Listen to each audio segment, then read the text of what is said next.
And, of course, the 2-drink maximum. Now, I know that in past weeks, people have begun to get that confused with the minimum, but no, it's 2-drink max. I want to thank a group of people, Joe Talbot at Telos for the great sound. Thank you, buddy. Keith, my webmaster of forever. Heather Wade, my producer who can get it on. If you have a guest or you have somebody you want to get on the show, interview a producer at artbell.com. Stream Guys, lv.net. They get it from here to there. Sales, Pete Eberhardt, TuneIn Radio, Forever Our Pals. News with Amy Martin. And, of course, my wife, Erin and Asia, for putting up with my weird hours. It's not easy. Okay, so tonight I wanted to do a commercial for our time traveler service. I haven't done that in a long time. I've almost never done it, actually. So I thought I'd try a different approach. So put this in your mind. Earlier tonight, my 8-year-old daughter, Asia, came to me and said, Daddy, can I get a lunchbox with a picture of a little kitten on it? And I looked over at my wife, and she looked at me like, well, how about it? I said, no, girls, I'm sorry. Sorry, Asia. Not enough people joined the time travelers. No lunchbox with a kitten for you. And her eyes grew big. A tear formed in the corner, then rolled down her cheek. She said, Daddy, you got to do better. Anyway, that's my pitch. The real deal is this. Did I have your heart going? Probably not, huh? So becoming a time traveler involves being able to hear past shows, all the past shows, really cool. And you can have them when you want them, middle of the day when you're on a car drive, whatever. And it involves being able to use what we call, affectionately, the wormhole. We're careful with that name. You send a message in down where Keith is. It ends up coming out here on this end, and frequently I read them on the air. Use them with guests, whatever. No guests tonight, just open lines. Brussels, Belgium is virtually shut down. The whole area as a result of everything going on, and we'll touch on what everything is briefly only. They've shut it down. They've told people, look, stay home. It's that serious. It's a level 4, whatever. Stay home. Don't get anywhere near crowds. Something's going to happen. They've never been at that level before. And before I could get to sleep last night, I saw the breaking news of the attack on the hotel in Malian capital. Mali State TV says the government has declared a 10-day state of emergency beginning at midnight. About 3 guys with AKs went in and hit the Radisson Blu Hotel there. One American, I now understand, is dead from that. It's everywhere. This is like a virus, this whole terrorist thing. I think they're competing with each other to see who can kill more, Al-Qaeda or ISIS. We kill more, join us. Sheesh. Then there is a not good idea. Republican presidential rivals rushed on Friday to smear Donald Trump and any support he might have for his calling for the U.S. to have a database tracking Muslims in the United States. Probably unconstitutional anyway, so not a good idea. But it sounds like a Trump thing. Now, here's a really good idea that should have already been in place. People on the U.S. government's terrorist watch list often can't board commercial airliners, right? They're on a no-fly list. But they're on an OK gun list. In other words, even if you're on a no-fly list because they think you're a terrorist, or maybe, you can still walk into a gun store and legally buy pistols, powerful military-style rifles. And it just seems to me, and I would seem to you too, that, if you're not allowed to fly because the government perceives you're a terrorist, then probably you shouldn't be able to buy a gun either. But, we live in a politically correct world, right? You've got to go to my website, artbell.com. I obviously don't go there frequently enough myself because there's this really cool story. I'm sorry, but I love it. It's called Bizarre Cases of People Who Spontaneously Cease to Exist. Would I kid you about something like this? No. And it's really got a visual that is so cool. It shows a guy walking down, there's a movie called The Road, right? For those of you who saw that, it looks like he's walking down the road, as in the movie. And as he's walking, he is pixelating away. Most of his upper leg and part of his torso are already gone. But this story is not a joke, actually.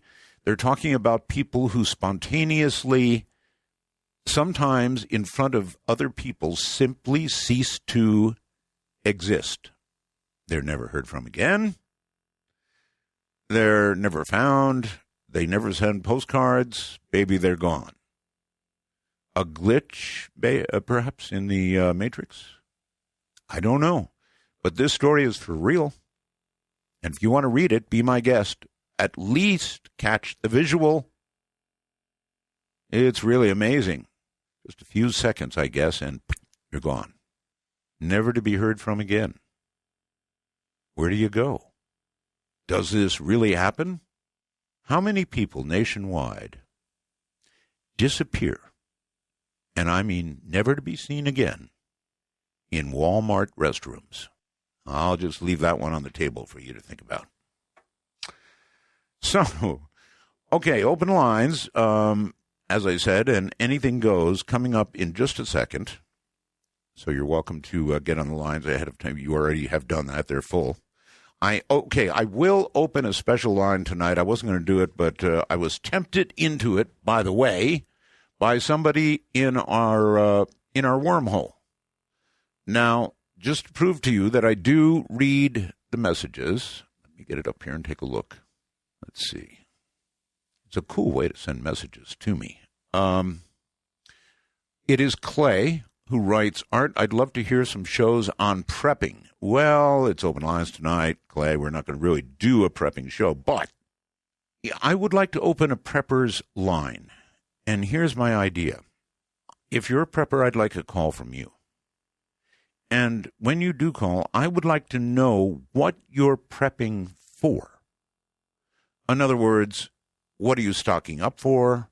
What are you preparing for? What do you think is going to happen that causes you to go buy extra stuff at Walmart before you go to the restroom to disappear? So if you are a prepper who would like to discuss prepperism, you can call us at area code 575-208-7787. I'm trying to do these slowly. You ready? Prepper line. Area code 575-208-7787. The first-time caller line. Yes, tonight we will operate at area code 775-285-5800. 775-285-5800. Hey, Obama has made a statement on UFOs. I didn't know that. This comes from anomalous.com. The president has made some remarks in interviews over the years that are a step beyond no comment. The president said that UFOs are not as top secret as you might think. Now, what do you think that means? Not as top secret as you might think. Now, that could mean that they are out there, they're in our skies, and we know it. Or it could mean there's no secrecy attached to these things because they're not real. What do you think? It's hard to tell with our president, huh? I don't know. I wasn't very hopeful, really, that this particular president was going to tell us the story. You know, take office, demand immediate information, right? And tell the world what it's really all about. But remember, open lines night, anything goes. You don't have to talk about prepping, although I hope some will, because I really want to know why you're doing it. And then, who do you wish would spontaneously disappear? I really shouldn't ask that, should I? You've got to read that story, artbell.com. Go up there and do it. Really good stuff. Spontaneously disappearing. Pixeling out, as it were. Actually, it looks more like little pieces of them breaking off, but you get the idea. Okay, I think we're about ready. Let me, I suppose, take a fast break and gather my senses before we open the gates of, we'll talk about what the gates let in, I guess, toward the end of the program tonight. One never knows. This is Midnight in the Desert. I'm Art Bell. Well, okay, here we go. Casting our lot into the night. Just one quick comment. Actually, two, I'm sorry. One is, so now there's a big fight going on here in the U.S. about whether or not to let these people in, right? And, the president's on one side saying, come on, it's women and children. And the governors and Congress on the other side saying, And I understand, give me your tired, your poor, your huddled masses, yearning to breathe free, the refuse, on and on. Well, yeah, but nothing in there about give me your AK-47 favoring, extremists. So, the world's in a mess right now, and I guess we've got to be careful, but we've got to be careful about who we are, too. We are America. And we have generally allowed people to come in who really, really need a place to go to. The problem is they really are infiltrating in that way. So I fully understand the caution. All right, here comes the talk. And then I promise we're really away. Here's the way to get in if you want to talk to us. Public number, area code 952-225-5278. Or think of it as area code 952, call Art. Pretty cool number, huh? Took a little work to get that. Area code 952, call Art. And we've got a special line for you tonight. If you are a prepper, we would like to know how long you've been prepping, what you're prepping for, and in other words, what you think is coming, right? That number would be area code 575-208-7787. And then finally, first-time callers at area code 775-285-5800. And then finally, the Skype talk. We really love Skype because when it's right, when it sounds right, you sound really good. And I'm going to tell you how to sound really good. If you've got an iPhone or if you've got an Android or even a tablet, if you know where the little pinhole is for the mic, you can download Skype free of charge. Free of charge. Doesn't get any better than that, right? And it delivers really good audio. So when you get Skype, download it, then put us in. If you're in North America, or Canada, put in MITD 51. MITD 51. If you're outside the rest of the world, put in MITD 55. Little plus sign, add contact, MITD 55 outside the country. And then there are additional rules for that. Do not use a Bluetooth because they sound bleh. And do not use a speakerphone because they too sound bleh. If you talk right into the phone, you're going to have a very commanding voice. And what you have to say here on the show is going to grab people's attention, as Ross would with his voice, right? And that's what you want to do. You want to get your point across. Make a point. Dave, make a point. Hello. Dave. Hi, Dave. How are you? Yes, hello, Dave. Yes, you caught me unexpected. Well, when you get through and you hear the audio on Skype, it means you're coming up, so Better get ready. Very good. You've had all sorts of people on your show, but maybe you haven't had one of me. Okay. I will consider that. Why should I have you? You mean as a guest, like a guest? Well, even just as someone that you're talking. I'm a Scientologist. Really?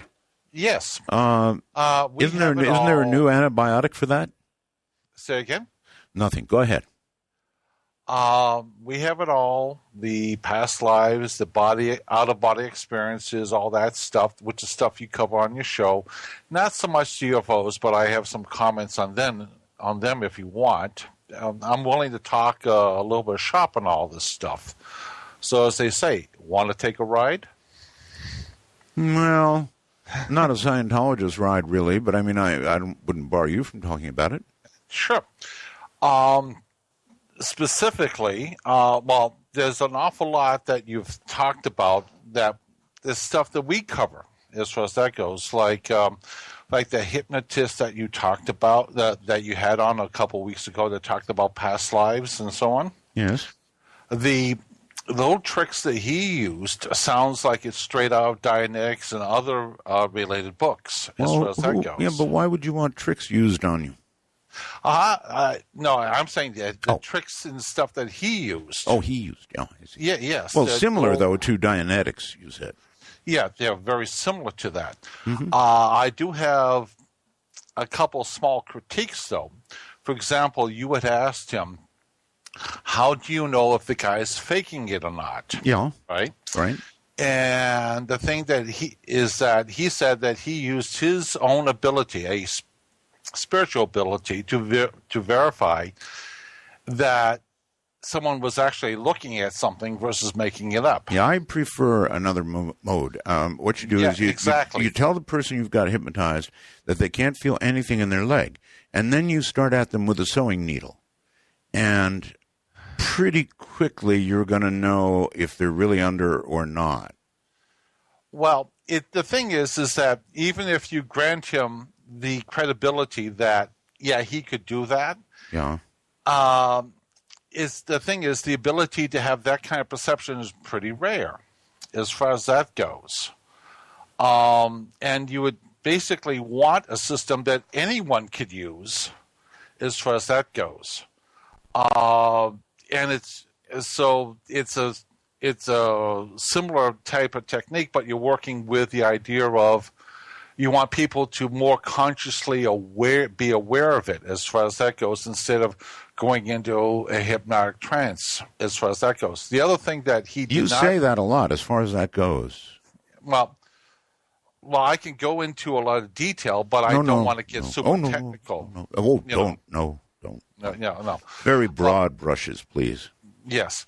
One thing that he did not use is a thing called, you could call it a canceller. That is a command that says, when you start off at the beginning of a session, when I'm done with all the stuff we're talking about, any suggestions that I may have made to you accidentally during the course of our discussion are canceled.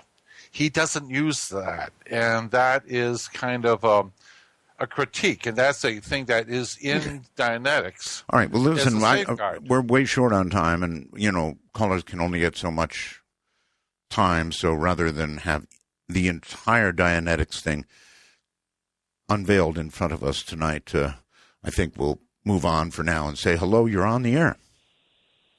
All right, let me turn off the headset real quick here. Oh, good. Yes, do that. Please bear with me. I'd like to comment about the Walmart thing. Let me turn this on Bluetooth. You okay, sir? Yes, I believe that there is such a shortage of prisons in our country, and if there ever is mass panic, the Walmart stores, I think there's 4,400 Walmart locations, plus their distribution centers, which are strategically located across the country, would make ideal prisons for mass incarceration if there is mass panic. In Greece, the banks were shut down for about 3 weeks, Art, and they started looting the stores. You mean to tell me that you think, oh, my God, that Walmarts would be used as prison centers?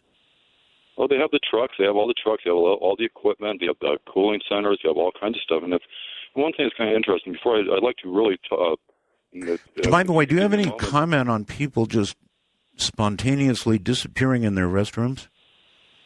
Well, kind of, sort of. If you Walmart spelled backwards is tram law, and there's a lot of mumbo jumbo stuff about tram law on the internet. But if somebody Googles tram law and looks that up, there's a lot of people that have a lot to say about Walmart. Really? I shopped at Walmart yesterday. You know, I love the good prices. I used to think that, you know, they put mom and pops out of business, but if people could afford to buy food for their family at Walmart, you know, so be it. But and also, I'd really like to touch on baseball because a lot of people say, you know, I'm mostly white.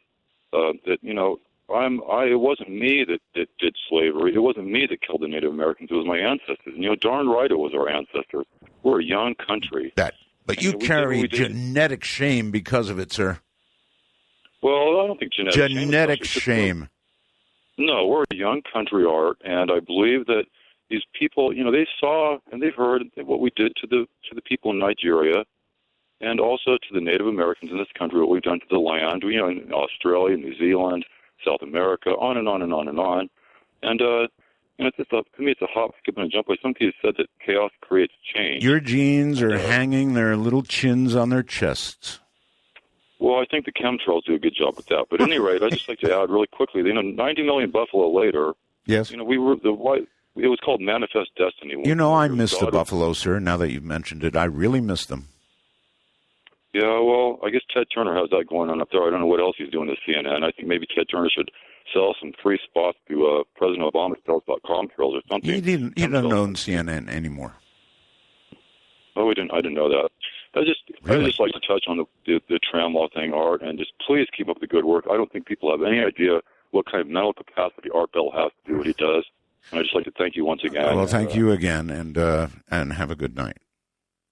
And concentrate on that disappearance that we talked about. And for goodness sakes, check out this thing about people disappearing generally, just sort of blinking out, as it were. All right, where to go? Let's see. Let's go to Ryan. I think it's going to be Ryan calling in on Skype. Yo, Ryan. Hey, Art. Long-time listener. Can you hear me fine? I hear you, sure. Wonderful. Ryan in Washington State, by the way. I'm getting your signal good up here. Good. But before you went off the air on Sirius, yes, you had an interesting show with Dr. Roger Lear, and I wanted to see if you can comment about, well, first of all, passing. Sir, I'll tell you what, we're at a break. I'm going to ask you to hold over, and I'll bring you right back, okay? Sounds good. All right, good. You could. Dark Matter Network News. This is Amy Martin. While at this hour, details are unconfirmed, at least 20 have been reported dead following a hostage situation involving 170 people at the Radisson Blu Hotel in Mali. Islamic extremists said to be armed with guns and grenades stormed the luxury hotel in Mali's capital Friday morning. Security forces swarmed in to free the guests floor by floor. As of this evening, officials have reported that no more hostages were being held. It is unknown exactly how many were wounded in the attacks, which have been claimed by an extremist group led by former al-Qaeda commander Mokhtar Belmokhtar. The siege on the former French colony is seen as an assault on the country's interests following the Paris attacks. Special forces were still said to be battling gunmen in the hotel Friday evening. At least one guest reported that the attackers instructed him to recite verses from the Quran before he was allowed to leave the hotel. The French military operation in Mali in 2013 against Islamic extremists who were holding the northern half of the country was the first of several foreign interventions that President François Hollande has launched. Those interventions have prompted increased threats against France and French interests from Islamic extremist groups like al-Qaeda's North African arm to the Islamic State group. France has 3,500 troops currently operating in Mali and in 4 other countries in the region. The UN Security Council has unanimously approved a French-sponsored resolution on Friday calling on all nations to redouble and coordinate actions to prevent further attacks by Islamic State terrorists and other extremist groups. The resolution says that the Islamic State group, quote, constitutes a global and unprecedented threat to international peace and security, and expresses the Council's determination to combat by all means this unprecedented threat. The resolution was adopted 1 week after violent extremists launched a coordinated gun and bomb assault that killed 130 people in Paris, in which the Islamic State has claimed sole responsibility. It also comes 8 days after twin suicide bombings in Beirut killed 43 people, and 3 weeks after a Russian airliner crashed over Egypt's Sinai Peninsula, killing all 224 people on board. Both of these attacks were also claimed by IS. Have a strange story or a news tip? Email amy@artbell.com. This has been Amy Martin for Dark Matter Network News. Away we go. Back to Skype, in fact, and Ryan, who was on the air when the break came. Nothing I can do about it. Ryan, I'm sorry. You're back on the air. That's radio art. It is, yes. Anyways, back when Roger Lear was on your show back with Sirius, it was kind of hectic at that time. John Lear. You mean John Lear, right? Roger Lear. Roger Lear. Roger Oh, Lear, yeah. Dr. Roger Lear? Right. Yes, he's passed away, you know. Yeah, I know. Okay. But at the time, there wasn't. It was pretty hectic when you were over there, and didn't have much time for follow up. And I was just wondering if you could talk a little bit about Roger Lear and some of the things that he discussed on that show. Some of the things that he discussed on that show included a really incredible UFO sighting that he had shortly before he passed. And well, rather than me trying to reconstruct that show, those were copied by the pirates. Every single one of them went up there. So you can find that and listen to it yourself. Right. But I talked to him shortly before he passed, and there was quite a few UFOs seen when he was over there. But I just wanted to see if you could, it's sort of sad to see somebody like that gone because it's very sad, and I don't know of anybody on the horizon to replace him. He removed things from people, and I don't know of any other doctor doing that right now. I'm not saying there isn't somebody, but if there's an implant and you want it out, I don't know who to send you to now. So he's right about that. Dr. Lear is a tremendous loss. Who else is out there removing implants and treating them the right way? In other words, if it's really an implant, let's think about this. The average doctor is going to throw it in the trash, bio-trash, and nobody's ever going to look at it. Let's go to our prepper line, dip our hand in, see what we get. Hello. Hi. I guess you could say I've been kind of inadvertently a prepper since I was a little kid, but I've gotten it more focused recently. But really quickly, if I can make a quick comment before I go into that. What is that? I don't wait a minute. I do want to go into that. I don't understand what an inadvertent prepper is. Is that like those people you see on TV that get buried by their possessions in their house?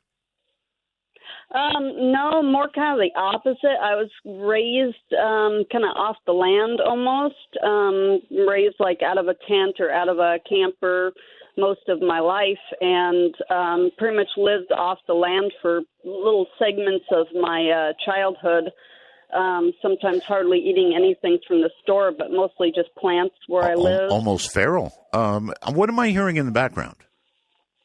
Oh, I'm sorry. That's my doves. I can go in the background to quiet that. I mean, those are doves. Really, I just wanted to know they're doves. Yeah. Now I know what it sounds like when doves cry. They're just doing their usual singing. I don't know if this is any better. I have crickets in the back room. If they made that sound around me, it'd be more like what doves do when they die. Anyway, go ahead. I sidetracked you. But yeah, in living off the land, I learned to learn what plants in the area were edible and what plants were used for what purposes. Right. And just basic things like how to get water, make water traps and find shelter and stuff like that, and be able to take long hikes in the desert. Your mom and dad really had you making water traps? Not so much that, but they were making, they made some alternative water situations. Uh-huh.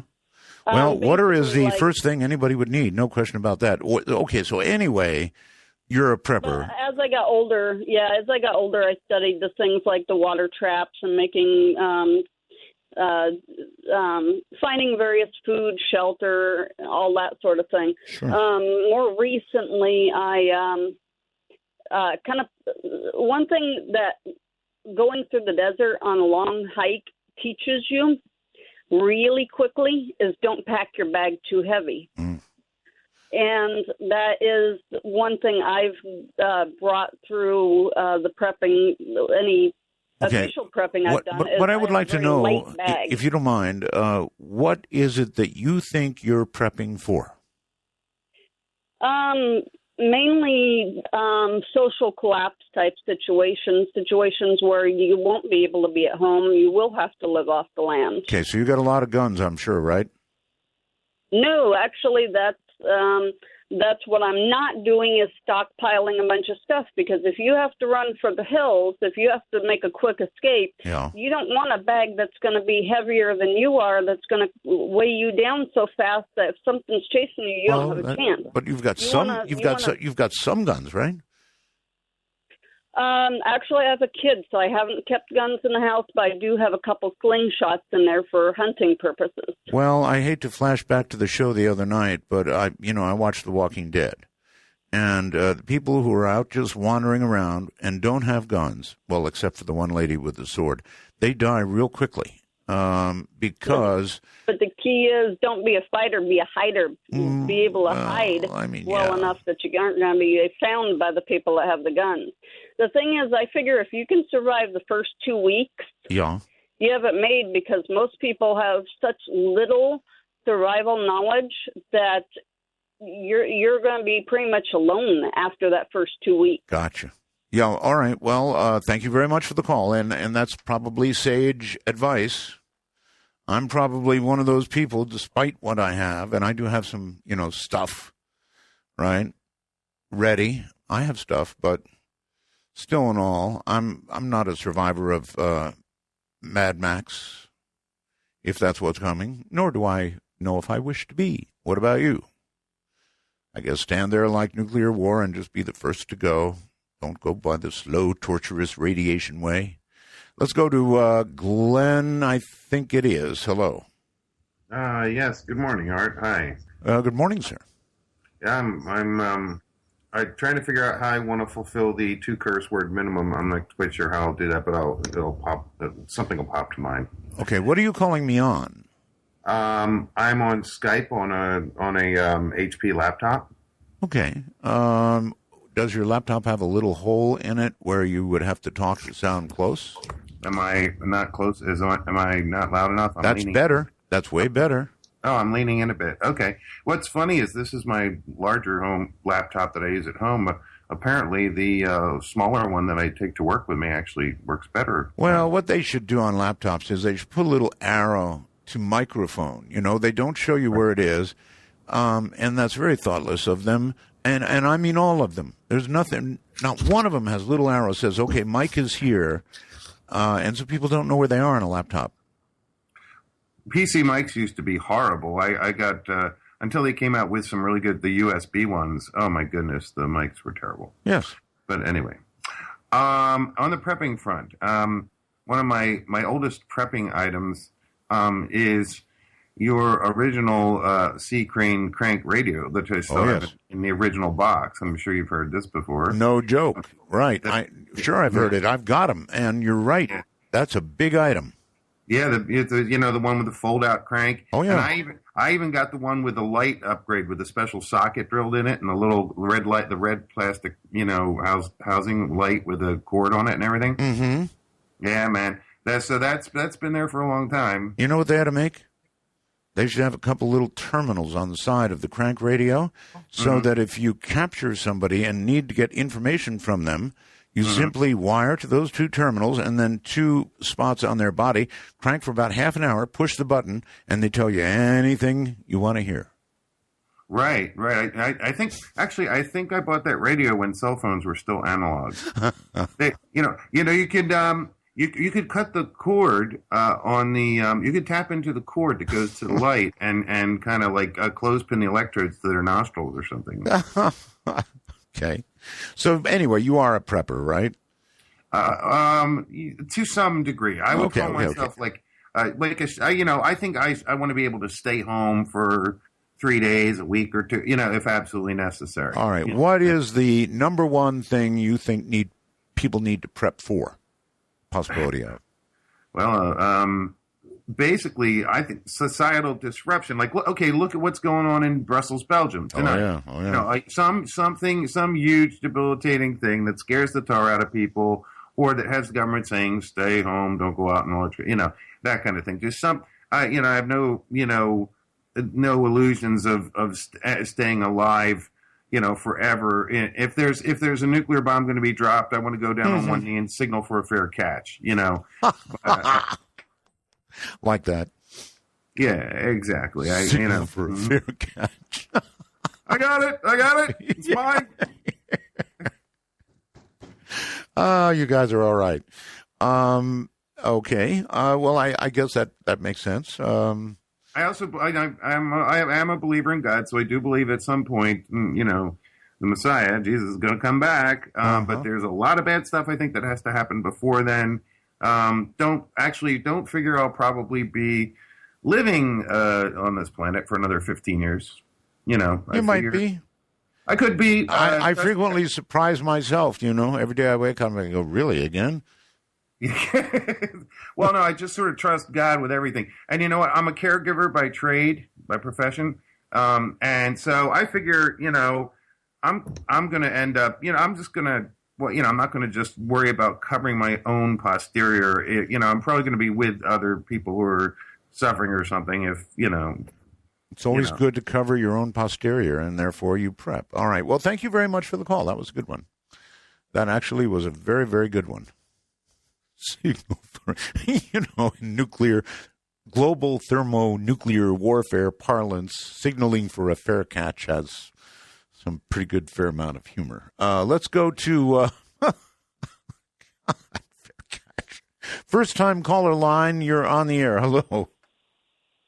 Oh, well, this is Mr. Smith, I suppose I should say, in Portland, Oregon.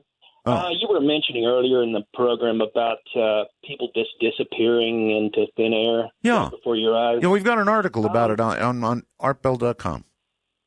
Oh, really? I haven't read that. But I remember the MH370 thing. Yes. The Indonesian Airlines. Yes. Disappeared into thin air, literally into thin air. It did. Okay, now, I saw some stuff on the internet, and it looked very, very convincing to me. Two different angles. One looked to be taken from a satellite, and one was taken from allegedly a Predator drone, military Predator drone. And the plane was going along. It looked like it took some evasive action in order not to collide with something because it took a sharp left turn, I think, and it kept flying on, and the satellite view showed that there was a bright flash of light. But before that, 3 different orb-like UFOs came and started circling. I'm talking circling the aircraft from left to right, not in front of it or behind it, but around the middle of the aircraft. And they all got into lockstep with each other, these 3. Yes. And they were circling around. I don't know if you've seen it or not. Have you? This is new to me, John. So. Oh no, I actually got I posted a comment about it on one of your lines, I think, on the internet somehow. I can't remember if it was the mid. I think it was before the Midnight in the Desert program. All time flies. It disappeared in the thin air. Just a flash of light, and then you could see that I don't suppose you have any photographs. I can send it to you if you want me to. Well, heck yeah. I made a copy of it. Well, then, heck yeah. Tell me where to send it to, Art. Okay. So I am Art Bell at knye.com. That's, don't get dyslexic. Everybody does. It's Kilowatt Nancy Yokohama Easy. Art Bell at knye.com. All right? Okay, and that was very strange. Very strange, as you'll see when I send it to you. I mean, it's bizarre. All right, well, if it's strange enough, I'll put it up for everybody. Well, you're the doctor of the strange, so. Oh, you were mentioning about the buffalo. You missed the buffalo. I lived in Alaska some years ago, and they still have free-range buffalo in Alaska. Several large herds of them. They just let them roam free up there because there's so few fences. You know what I'm saying? But no longer can you sit out in the wild in Wyoming contemplating the universe and sort of with maybe a blade of grass in your mouth. And in the distance, you begin to hear this, well, what can I call them? Giant thundering hooves attached to several thousand pound animals with a cloud of dust coming up on the horizon. And you don't even have time to signal for a fair catch. Going to the phone. Hello there. Hello? No, they gave up or chickened out. On my special line, Prepper's Line, you're on the air. Yes. I'm a recovering Y2K prepper. Oh. How much stock did you have for Y2K? Well, I've been a long-time listener to you guys, and I love your program. I bought the year's supply that you were promoting at the time. Excellent. And, actually, I've kind of dipped into that lately, and that stuff is still good. Oh, yeah. Be good for a long time. Listen, we were not officially connecting a food supply with Y2K. And I want to add, before anybody calls up and says, wow, what a hoax, man. Y2K was such a hoax. No, the fact that everybody screamed and yelled about it is what got programmers to fix it so that the world didn't go to berserk. And so what do? They say, oh, it was a big hoax. My brother was a programmer, and he advised me to prepare. Of course. And I just figured, it's better to have it and not need it than need it and not have it. But you're still prepping? No. Matter of fact, I've still got so much left of that I purchased before. I don't need anything else. I figure I'm ready for anything right now. I mean, I've been into I opened up a number 10 can of that milk. And put it in the blender with some good water. Right. And it's just like milk. It's great stuff. I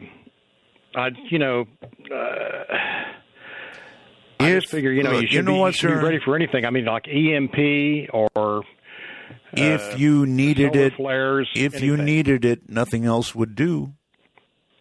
Absolutely. I mean, you have to have water. I mean, I live here in the desert. I live in Vegas. And, you got to have water. And even if you've got food, you still got to have water. Water would be the first thing you need, actually. Oh, yeah. What do you think of the possibility of Las Vegas? I mean, it really freaks me out that they're digging this deeper straw over there at Lake Mead so you guys can keep drinking water. That's worrisome. Well, actually, they say that we're, well within our allotment as far as the water goes, but that's the official Chamber of Commerce stuff, right? Yeah, absolutely. But I don't know. I just think it's better to be prepared than not. And I was so devastated when you left back in whenever you went off the air, and I was just surfing on the AM dial and found you, and I'm so glad to have you back. All right, my friend. I really, really appreciate that. Thank you. I'm glad you found us on AM there in Las Vegas. And we are. I hear. There's a long story there. anywhere in the world. And listen, I guess we're busted because somebody's sending me Lone Voice is sending me a message on the wormhole, and they've let the cat out of the bag, and it seems as though, Art just heard the news about your Thanksgiving Day marathon. KABC in Los Angeles is going to play us from, I don't know what it is, like 6 in the morning till 6 at night. That's right. In Los Angeles, they're going to be playing us on Thanksgiving from 6 in the morning till 6 at night. Now, that's really going to probably irritate the hell out of a lot of people and also enjoy. I think you're going to enjoy it. We have picked, of course, some of the very best programs to air all day long in Los Angeles, but I totally cracked up when I heard about this plan. And I didn't think they were going to announce it to anybody. I thought they were just going to do it. But it's pretty cool. Can you imagine that? Midnight in the desert, all day long on Thanksgiving in Los Angeles. That, believe me, is going to get some people's attention. People that have never heard the show, for example. My goodness. It's hard to imagine. I thought they were going to keep it secret, but the cat is plainly out of the bag. Therefore, I guess I feel free to. So yes, who sent that? I really need smaller print so I can get everything. It's Lone Voice. Lone Voice, thank you. Apparently, now certainly everybody that does know about it. They announced it, so I guess it's okay to talk about, right? On the day, on the air all day in Los Angeles on Thanksgiving Day. People so full of turkey that they can't move to even turn me off. What a world. Let's go to a Skype and see who's here. Hello. Hi, this is Bodan. I'm calling from Canada. Canada. Yes, my tasty friend. Go right ahead. And just started listening to your show for the first time yesterday. Very intrigued. Having trouble sleeping, so I thought I'd give you a quick shout. May I ask a question before you do? You said you just began listening like yesterday.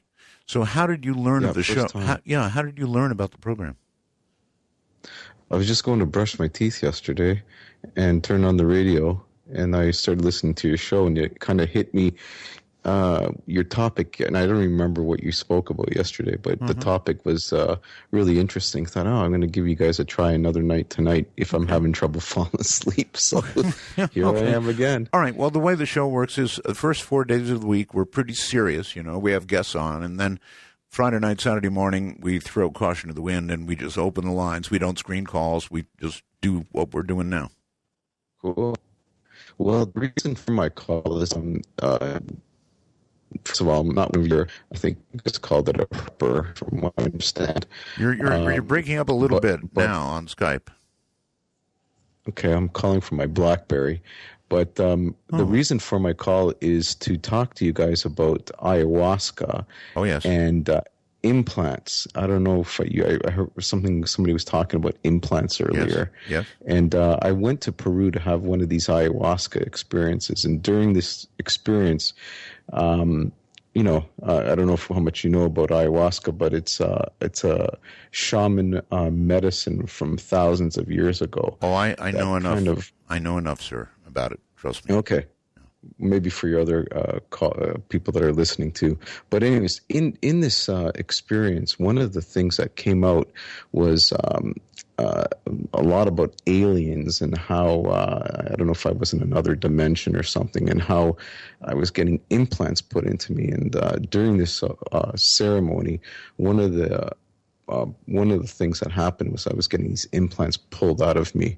And I kind of physically had to do it myself in some cases. But just wondering, from your past experience, past guests, any of your guests have any similar experience to this one? Oh, yes. I have had many guests talk about DMT and ayahuasca. Absolutely. So keep listening. We talk about that kind of thing here. Trust me. We've had a number of people on who talked 3 hours about it, what the experience was like. DMT is even wilder and faster, I guess, right? I guess so. My first time doing it, I went down there just kind of from a learning experience, and plus, I actually heard your commercial. I guess was on back pain. Well, you're again breaking up. You're again breaking up, sir. Now I don't know whether that means. Yeah, breaking up. All right. We're going to have to. I'll tell you what. Here's the key: if you've got wireless internet, you're going to have to be pretty close to your router. And if that doesn't do it, then you're going to have a talk with your internet company. Because generally, as a general rule, carrying Skype is a pretty easy thing to do, frankly. It's not bad at all. So it doesn't take a lot of internet to carry Skype.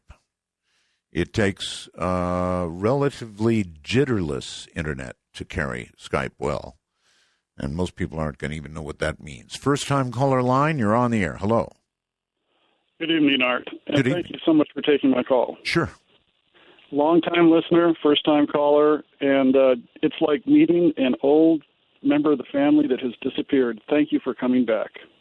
Well, you're very welcome, and I'm glad that I did not spontaneously actually completely disappear, like the story I have. That's why I'm calling you this evening. Oh? Yes, and now this is not an ayahuasca experience I'm about to share with you. Okay. And I don't want to frighten our Canadian listeners. All right. But let me tell you two very quick examples. These are called bilocation, and they may be related to spontaneous disappearance as well. That's what I believe. I'm trained in the hard sciences, so what I speak of tonight is by direct experience and by very clear observation when these things happened. In 1975, when I was living in Little Rock, Arkansas, I was separated from very close friends of mine in Wisconsin, some that your friend Mr. Straver knows very well. And I showed up at one of their parties one evening in the middle of a doorway, and I assure you that Madison, Wisconsin is a great deal of distance from Little Rock, Arkansas. Oh, yes. Stood in the doorway, people came up to me, talked to me, but I didn't respond back, and I disappeared in front of them. Now, I had no memory of doing this. I had no consciousness of doing this. It happened during the times of day when I would have been sleeping and so forth. But it was obviously a condition of bilocation where I physically showed up and many people saw me standing there at the same time. At the same time, I know it catches your breath for a moment, but I think part of this is quantum entanglement, and we could get into that. But the bottom line is the second thing, there is a very steep road in Little Rock, Arkansas called Markham. It goes up and down and up and down, and you can't see the drivers who are coming on the other side of the hill very well. Yeah. On one particular day, the roads were particularly slippery. I came up over a hill, came down to where a stop sign was, could not stop because of the ice. Another car was coming at me. One of those station wagons that used to have the fake wood on the side of them, if you'll remember them. Sure. And we passed through each other. Now, hold your breath for a moment. Let me explain this. I literally could experience his body, his car, the people in his car passing through me, and what he was thinking and experiencing simultaneously. Wow. We both hit our brakes and stopped immediately when we could and slowed down. And I believe it freaked out this gentleman. Okay, well, that really deserves a wow. And so let me ask you, when you were passing through, was there enough time for you to sort of understand what you were feeling from him? Yes. I've had the near-death experience, so I can only tell you it's similar to that where your life flows suddenly in front of you and you have a simultaneous, multiple experience on all levels, like an all-knowing experience. Right. And it was literally, I was almost like him momentarily with his family, his feelings, his history, his background. He must have felt mine too, which probably scared him considering the things that I've been through. So he probably had nightmares for months. So all I can tell you, even though we teach in physics that two objects cannot be in the same space at the same time, I'm telling you, these things can occur where you can actually physically be in the same place at the same time and, from the previous experience, absolutely disappear from that other position. All right. Were you doing this consciously or subconsciously? Neither experience was consciously done. Too bad. You should give it a shot. See if you can meditate and jump. Oh, Mr. Bell, I'm far beyond that at this point. Really? I can do things that a certain major of yours would probably have a Pampers day if I told him what I could do from a distance. Really? Oh, yes. The whole thing with the remote viewer thing about, well, we can only observe, we can't affect what's at a distance. Yeah. Remote. That's baloney. That's baloney. Really? Oh, yes. What can you do? Lay it out. You can perform and affect the physical environment as well as a non-physical environment at any distance. At any distance. And people who are purveyors of these skills, who know about these for centuries, probably eons in our cultures, in temples and other places, knew about it. But it is not a plaything. It is nothing to play with or mess with. And I assure you, we have people, sort of the Chinese, the Russians, and others, who have used these kind of skills to affect the health of leaders for generations. So you're saying remote influencing is not only real, but you're really good at it. Oh, of course, yes. Oh, you have to have. I believe there is a standard of ethic that you have to have. Oh, darn! I come from a school that says you harm none. Period. Really? And that means you have to be careful when you drop that pebble in the stream or in the lake. Remember the ripples that you let loose. And that takes a very strong sense of ethics. Just because you have a skill, as my teacher in fourth grade said, just because you have a pencil doesn't mean you should put it in your ear. Yeah. Same thing with these skills. Just simply because you have the skill doesn't mean you should use it for purposes that I believe are immoral, unethical, and downright dangerous. Too bad, because I was about to hire you. No. There was money on the table. No, I will not do that. I will tell you a story. Gotta be short. I don't want to take up your other listeners' time. Yes. I had a very close girlfriend who I was with for some time who was a stockbroker. And she handed me the paper one day and said, well, if you're so good at this, tell me which stocks I should buy in the market and so forth. And I went bingity, bingity, bingity, bingity, bingity, and said this and this and this. These will go up, this will go down, blah, blah, handed it over to her, gave her 12 stocks, and that was it. The next day, she came back and she said, if I had done what you said, I would have made $1 million today. I want you to help. I said, I won't do it. Let's just say that relationship didn't last long. Not that. Yeah, it can be done, but you must have the ethics to go with it. If you don't have the ethics, you shouldn't even have that tool. But that's not why I called you about the disappearances, that there is a primordial characteristic of matter and energy in our universe that allows us to be in two places at the same time and possibly vaporize and be at this other place. So you no doubt, you're well aware of the Walmart restroom thing, right? You know, there are a lot of restrooms in this country that are along highways you could disappear into, and I don't want to get into. About 10,000 people disappear permanently every year.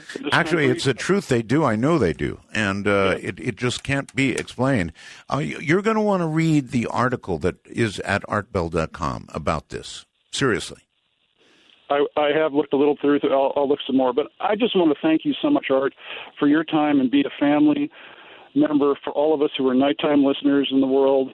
And I think after the thing in Los Angeles, you're going to have probably a replay in daytime forever. You're going to grab them. You're going to grab them, Art. It's coming. All right, sir. Thank you very much. We'll have to see how that works out.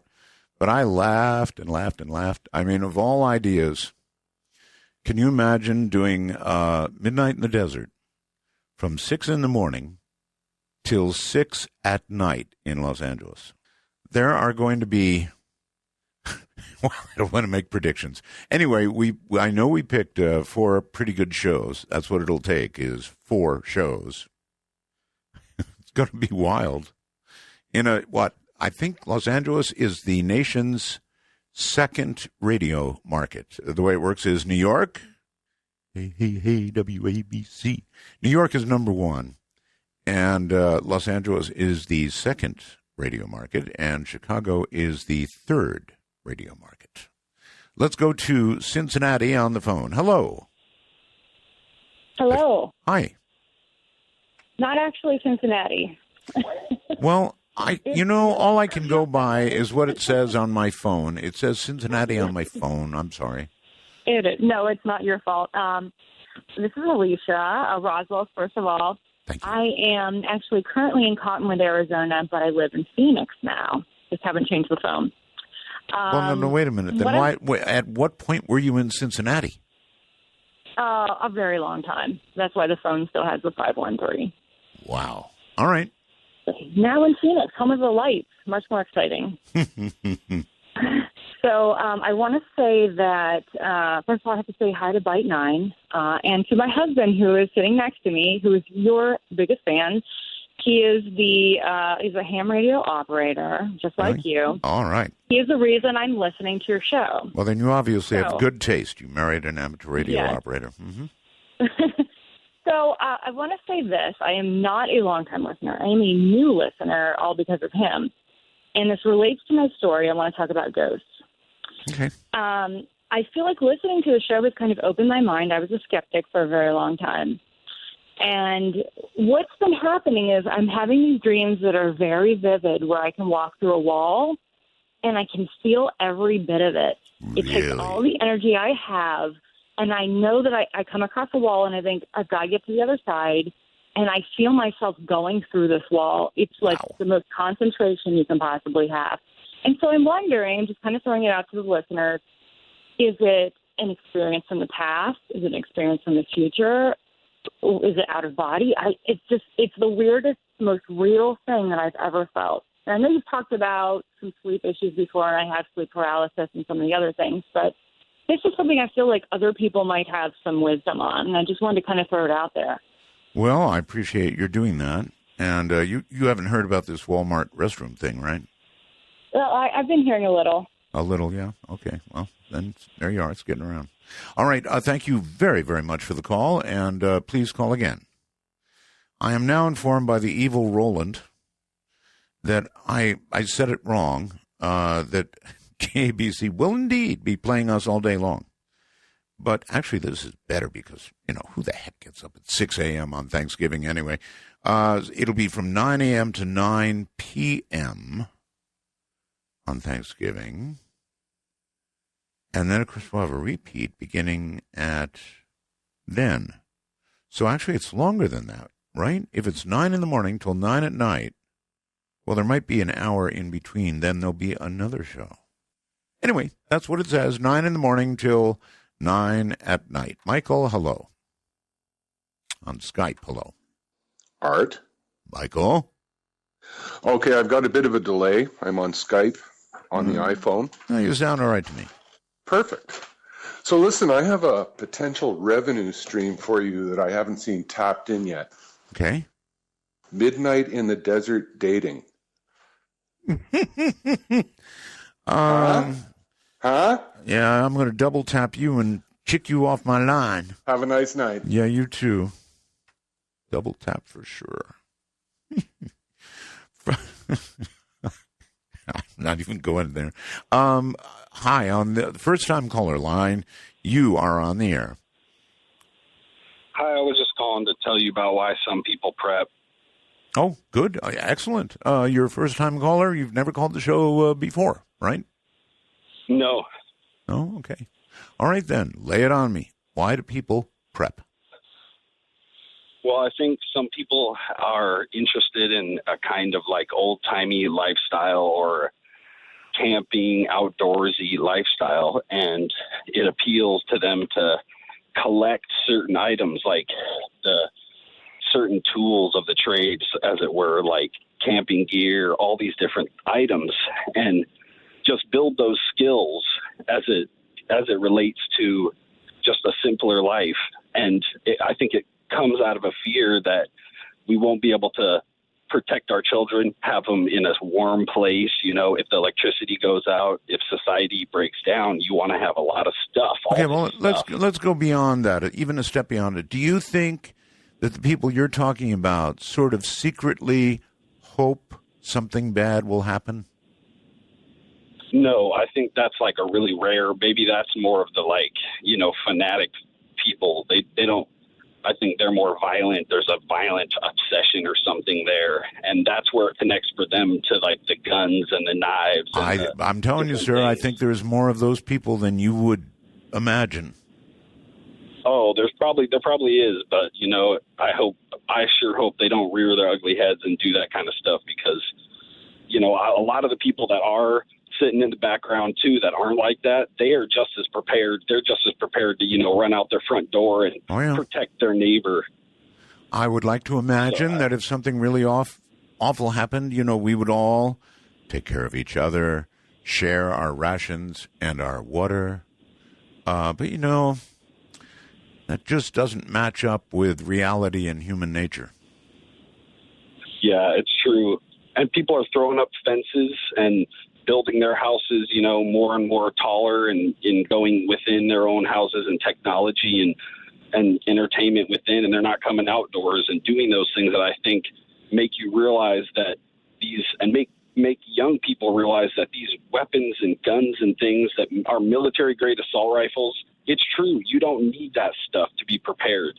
You could go out with a hunting rifle, bolt action rifle, and hunt and learn to survive out and be very, very much more prepared than some person who just sits in their house and obsesses about how much gear they have on their assault rifle. That's not a reasonable thing to prepare. That's not being prepared. I agree with you. What do you think? What do you think the most likely scenario is for needing the kind of stuff we're talking about here? Oh, something that maybe is not as expected as we thought. Like really smart people that I've heard, really smart astronomers, and say that asteroids could hit the planet, and weird stuff like that seems unfathomable to us could actually happen. And send up dust clouds, or even Mount St. Helens. I live over here in the Northwest, and Mount St. Helens blew up and send out huge dust clouds and just stuff like that, Not a realistic I don't see people living long-term apocalypse style living Mad Max stuff. That I think that's kind of unrealistic. I think if we degrade past the point of like the cowboy days in 1870s, we're pretty much done for at that point. Huh. So, but if we could go back to horse. That's why I really like that. Like I said, this old timey preparedness and that prepper where you learn leather work, you learn woodwork, you learn hand tools. Sure. And there's nothing wrong with that in the sense. A large knife in that sense is not scary to me. Someone wearing a large knife, if they told me walking down the street they're a prepper, I wouldn't get worried, even if they're in camouflage and they're kind of scary looking. Well, if society reverted to a time before radio, then what would I be? I might as well just cease to exist, head to a Walmart restroom.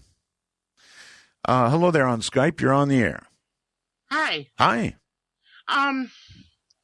Well, I've kind of been recently concerned about the events in society lately, and actually there was an incident that kind of frightened me and kind of wants me to just be aware of what's going on and kind of prepare a little bit. What is it you think you're preparing for? In other words, what do you see happening? Well, the general way society is going already is, scary with people with guns and knives. And I had a friend a guy with a knife just walked right into her house. Really? One night. And that has me scared. So, yeah, I think that's maybe the scariest thing of all. We can all imagine carjackings or something, but somebody just breaking down your door or breaking a window and getting in your house, my God, that's scary. Yeah. And she only lives like an hour and a half from me.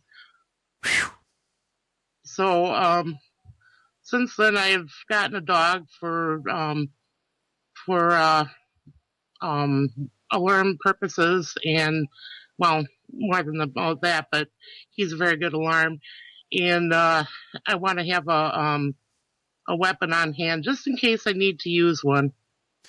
Well, a dog alarms about everything. They alarm about Well, like when the mail gets there, they alarm when the trash truck gets there. They send you alarms about everything, sometimes all the time. Well, this one is kind of discriminatory about what he barks at. If he's not sure if he should be barking, he doesn't bark as loud. So there's a sort of like if it's really loud, uh-oh. And if there's somebody at the door, he goes absolutely freaking nuts. Okay. Sorry about the language. Well, it's all right. Yeah, he goes absolutely nuts if somebody's at the door. So, anyway, that's kind of where I'm at with this. What's in your kit to survive? I'm just trying to build one now. Waiting for other than food, water, and maybe a radio, what else would seem essential to you? Something that you use, well, let's say every day and wouldn't feel comfortable without. I always have candles nearby in case of a power failure. Candles are good. Sure. If I ever get to move to my new home, I also want to install solar electric. I'm one of those people that would not survive without electricity. What would be I'm with you. What would be the most frivolous item you would include? Most frivolous? That's right. Some guilty pleasure, no doubt. Well, I'm trying to give up tobacco, so I think that a lot of people would want to include tobacco in their kit. Well, it's a pretty strong addiction. Yeah, it's an incredibly strong addiction. And, even if you didn't smoke, you'd want to have several cartons of cigarettes because, man, you could bargain away. You wait until they're like in the second stage of withdrawal. Then you pull them out and demand a house and trade and get it. I suppose something frivolous would be a deck of cards. When the power goes out here, my daughter and I pull out a deck of cards. All right. Thank you very, very much for the call, and take care. People have a lot to say about this, don't they? You're listening to Midnight in the Desert. I'm Art Bell. Dark Matter Network News. This is Amy Martin. A new study has revealed that pigeons can detect breast cancer in images almost as well as human radiologists. The pigeons, which look at and categorize digitized slides and mammograms of benign and malignant human breast tissue, were trained through traditional operant conditioning, a technique of positive reinforcement in which a bird is rewarded only when a correct selection is made. The pigeons were able to generalize what they had learned so that when the researchers showed them a completely new set of normal and cancerous digitized slides, they correctly identified them. Their accuracy was said to be affected by presence or absence of color in the images, as well as by degrees of image compression. The pigeons also learned to correctly identify cancer-relevant microcalcifications on the mammograms. They still had a tougher time classifying suspicious masses on mammograms, a task considered difficult even for skilled human observers. These results go a long way toward establishing a profound link between humans and our animal kin, said Edward Wasserman, professor of psychological and brain sciences at the University of Iowa. While the data suggests that the birds were just memorizing and applying what they had seen during their training, one researcher notes, as this task reflects the difficulty even humans have, it indicates how pigeons may be faithful mimics of the strengths and weaknesses of humans in viewing medical images. A red panda has escaped a zoo in Northern California. The 18-month Masala disappeared from Sequoia Park Zoo in Eureka around noon on Thursday. The zoo's manager, Gretchen Ziegler, told the Times Standard newspaper that if spotted, Masala should not be approached, but should be kept in sight while the zoo or police are alerted. A red panda is about the size of a house cat, and Masala's biggest threats outside of the zoo are traffic and larger predators. Still, it is a mystery as to how she left. Zookeepers are unsure how she might have left her enclosure, describing it as secure. A man in Perth believes he may have captured the image of a specter in his front yard. The camera, mounted in what appears to be a garage, depicts a cloudy form pass in front of the man's driveway. At one point, it appears to be darting between the cars as if it were dancing. What do you think it is? Check out this dancing specter for yourself over on yahoo.com. Have a strange story or a news tip? Email amy@artbell.com. This has been Amy Martin for Dark Matter Network News. You can be on what a world we live in now, right? You can be on the other side of the world, load your phone up with just whatever I told you, and sound great on a worldwide talk show, and do it for free. That is what a world time. All right, we have 2 additional lines open tonight for your dialing pleasure. One is the prepper line. And it's not so much I want to know what you're doing as why you're doing it, what you expect. But I'll take a little of both. Area code 575-208-7787.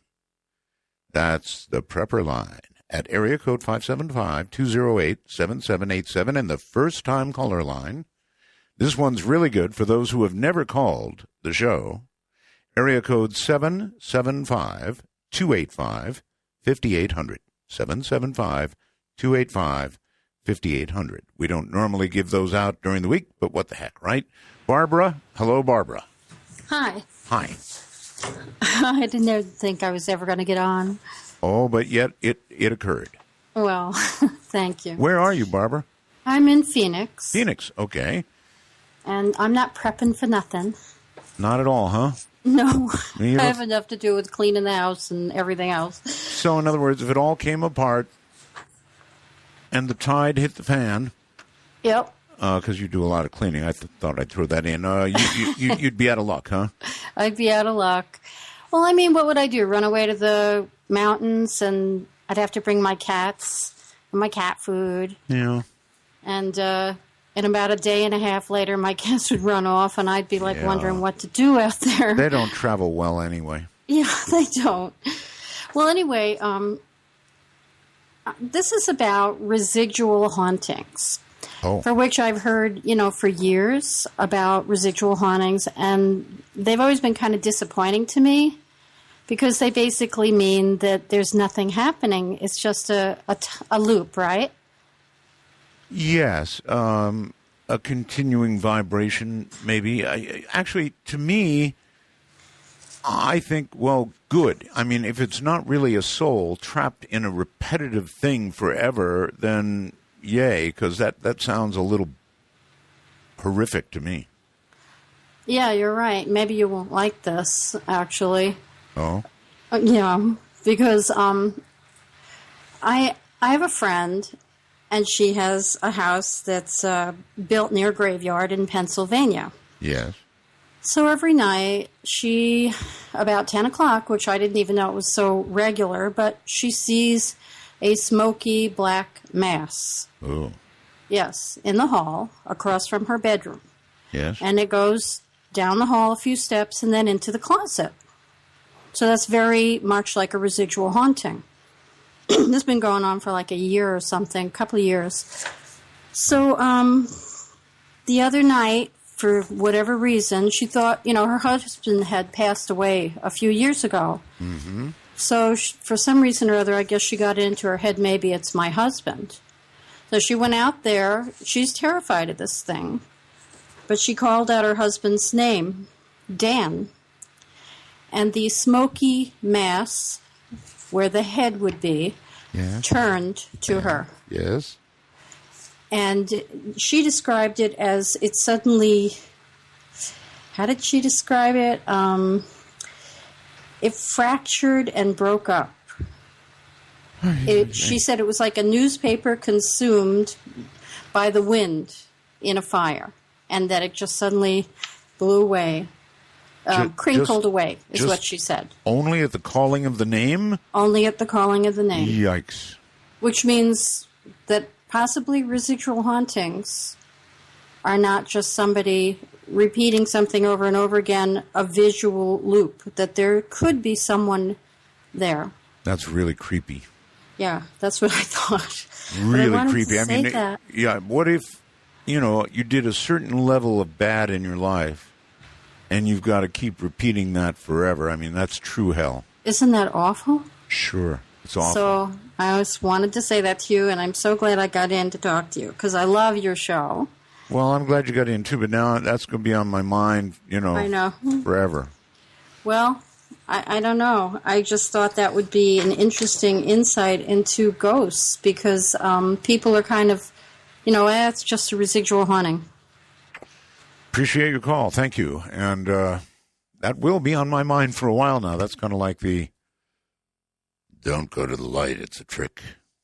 I would like to interview John Lear if for no other reason than to ask him about that quote. I wonder if John still thinks that. I'm sure that he's been on talk shows and people have asked him, right? I wonder if he still believes that's true.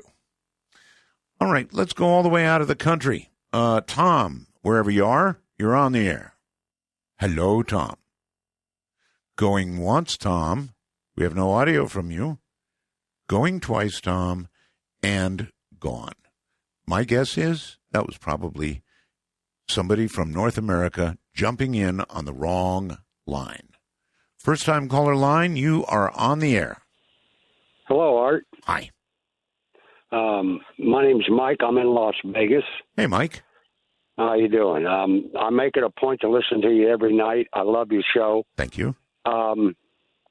August 25th last year, we threw a big pool party / birthday party for a friend of mine. There were like 20, 30 guests there.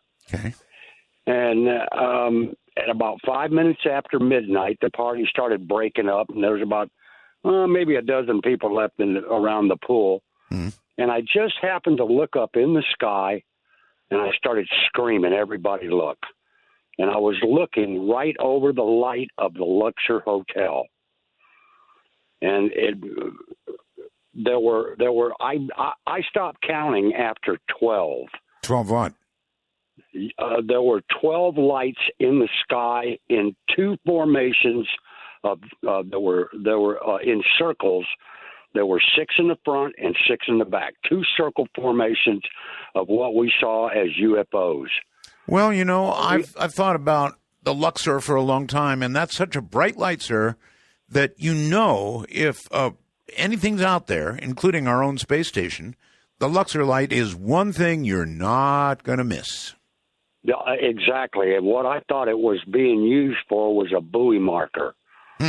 But because when the first pod of 6 got over the light, they started doing what an airplane would be called an aileron roll.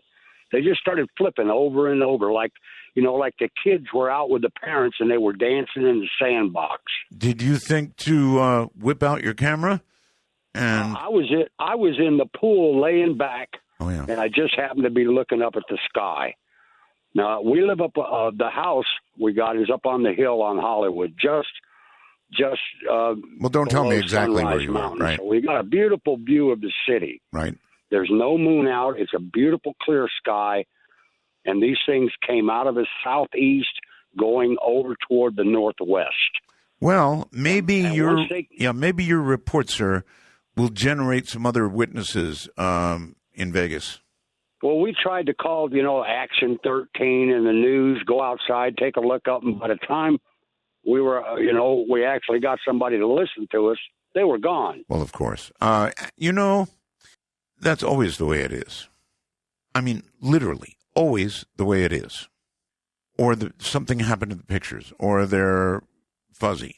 But there's always the possibility that somebody else saw what you saw. So that's what makes me take those calls. And, I always hope that, actually a whole lot of people saw it and they were just didn't report it to anybody. They didn't. You do see strange things in Vegas, after all. Let's go to, I don't know, the phone. Somebody. Hello. Hey, Art. How you doing? I'm doing well, sir. Okay, I'm a prepper. I keep at least 6 months of food on hand. So it's just a prudent thing to have. And, But you didn't call my prepper line. Well, I didn't know I had to. You don't. Yeah. So, what I was going to say, yeah, it's nice to have a hunting rifle with 5 rounds in it. It's good for, getting food. But if you've got a horde of zombies after you, zombies? What would you rather? Zombies, people, killers, starving, hungry people. You know, after the show I did the other night, remember that? Mm-hmm. Yeah. A guy named Philip sent me the Zombie Survival Guide. So I have that now. Oh, there you go. I mean, what would you rather have, an AR or a 30-06? It depends on the vintage, but I frankly would rather have an AK. There you go. Those things shoot when nothing else will. Yeah, they get heavy, though. They're almost twice the weight. Well, there is that. But, I mean, they can get muddy, they can get dusty, they can get dirty, and for the most part, they still shoot. That's true. You can get ARs that are piston-operated now, too, that basically operate the same. Sure. Do you expect something like a zombie apocalypse or something? Yeah, we are headed down to a convergence coming up in the next 2 years. I think, a lot of people, say Planet X, what are you, crazy? It's not there. Everything else is smoke and mirrors to keep you occupied so you don't know about what's coming. So you think, you're a Planet X guy, you think Planet X is going to crash into us? It's not going to crash into us. It's going to pass by us and everything that's associated with it. Well, it might strip away our atmosphere, like Mars. Well, if it got close enough, that's what happened to Mars, as a matter of fact. It's when it ran into Phaeton. One of its passing, supposedly it or one of its moons smacked into Phaeton. Could have been a large rock, too, just grazing the atmosphere. Or it could have been the sun with a giant hit that stripped the atmosphere away from Mars. Could have been a lot of things. Yeah, a lot of people think it's a nuclear holocaust, too. But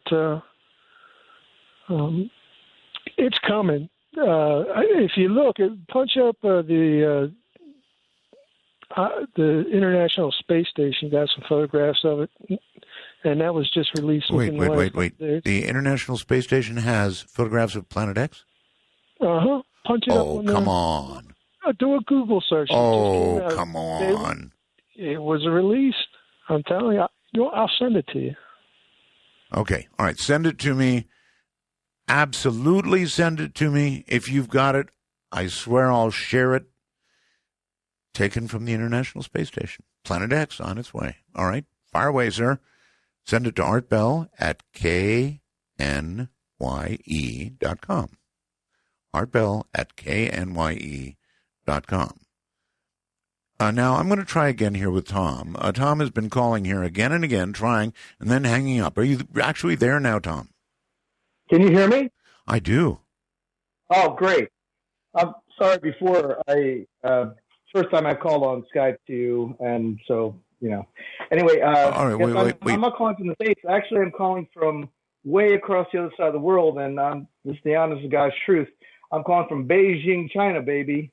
Are you really? I am. In fact, I became a time traveler before I left because I needed to have a lifeline back to the States. Yeah, okay, well, here's something that I've got to challenge you with, Beijing Tom. You ready? Yes, I'm ready. Hit me with it. Our show is not allowed in communist China. Well, I don't know. I mean, I have a VPN for most of my stuff, like for Facebook and all the other stuff, my Gmail. Good answer, actually. Beijing. All right, maybe you are in Beijing. All right, what time? I'm not using. Sir. I'm not using a VPN now, so. Okay, sir. For some reason. Sir. Yeah, go ahead. Sir. What time is it in Beijing? It's approximately 2:54. Well, it'd be 2:51. Okay, well, my clock is fast. But yeah, that's close enough. Okay, I believe you. Well, thank you. Yeah, I'm teaching English at a nice school here. So I took a 1-year contract for the adventure and the excitement. Well, I know about a lot of people that go to Hong Kong and they teach English, but you're the first one way up in China. That's pretty cool. There's quite a few expatriates in Beijing, but Beijing is so huge. It's 20 plus million people. Yeah, I hear it's ever so slightly air polluted as well. Oh my gosh, and it's going to be getting worse because in the winter, they fire up they increase the coal factory plants because they got to heat all these apartments. Wow. So it's been pretty bad the past few weeks. But everybody's telling me at the school it's within the next month or two it's going to get pretty hazy. So anyway, I sometimes I wear my little face mask and. Well, you are totally my first call from mainland China. So very cool. Yeah, it is. I mean, I'm a little long in the tooth. Most people taking these jobs are in their late 20s, 30s. I'm close to 52, so that's okay. I wanted to have a little adventure. My last 30 years of productivity or so. Okay, yes. What's it like living in China? Can you tell me and everybody? It is constant, and let me tell you, it's constant people. There's so many people wherever you go. I mean, of course, it's just so crowded. The buses and the subways, if you hit it at a bad time, you've probably seen the YouTube videos. They're packed like sardines. Uh-huh. The food is very good. I mean, if you like Chinese, of course. So I get my chow mein and chow fan, whatever, when I can. But what it's like, it's I'm sort of an oddity because I'm a Westerner, and the section that I live in is far west of like Tiananmen Square downtown. Mm-hmm. So even though where I live, it still looks like a big giant megapolis, but it's actually considered like the suburb of Beijing. And so where I live is I'm one of probably about 4 or 5 Westerners living in this area. So when I walk out, you get the stares and you get, people are constantly looking at you. But I mean, for the most part, what it's like, it's been a bit of a culture shock. I got to tell you, I kind of miss the blue skies of Pennsylvania, where I'm from, and I miss the pretty gardens and the slow traffic. Sure. The traffic is horrible here. Oh, I know about traffic. Go ahead. So I hope you will call us again. I mean, really, you're revealing all kinds of interesting things because I did not know. I was under the impression that our show was blacklisted and didn't make it into China. But I mean, quite obviously, it does. I get you without my VPN. So I go into my Time Traveler, I download, and I don't use a VPN. So Dark Matter, I forget your address. Dark Matter is free to go. So all right, and you also you also get the live show. Yeah, in fact, I was listening to it live on the bus. I was using my data on my cell phone, and I just got home because I did some grocery shopping, and I thought I'd call in. I had one query for you. I've been thinking about time traveling, and I just want to pose this question: if I could, I just wonder if I could time travel back to myself somehow mentally, and give myself advice back when I was 20, or if you could do that, what would you tell your 20-year-old self? I would say, study harder. I would say quit goofing around with this stuff and that stuff. But there's also I don't know. It's just like I just constantly wonder about it. If I could sort of give myself the advice, and what would I give it? And then when I think of that, Art, I think, well, if I do that, and then I do alter myself in the past, will I be in Beijing now? Would I have done all the stuff I've done? Would I have had the family I've had? It's a quandary to think about. All right. Well, listen, brother, I've got to go. We've got a break, and I've got to go. But Tom, call me again. I'd love to. Thank you, Art. Thank you for everything. Take care. If you can hear us on a bus in Beijing, on a bus in Beijing, China, I'm Art Bell. This is Midnight in the Desert. And, of course, if you're on a bus in Beijing, whew, that was so cool. That really was cool. Imagine it these days. You can do a radio program, and you've got a listener on a bus in Beijing. That really tops them all so far. I love getting calls from outside the area, but that one really took the cake. So if you're out in the world somewhere, the wide, wide world, reach us, please, for free using Skype and simply put us in as MITD55. Anywhere in the rest of the world, MITD55. That was cool, really cool. Okay, let's go. First-time caller, Houston, you're on the air. Hi, yes, sir. My name's Jose, and I'm from Houston, Texas. Welcome, Jose. Yes, sir. I called for the first-time caller line, but I'm also a prepper. Oh, that is a problem. Can't have you on both at once. That's all right. Why are you prepping? I am prepping because I have a lot of trust in the government and the current situation that things are going in the world.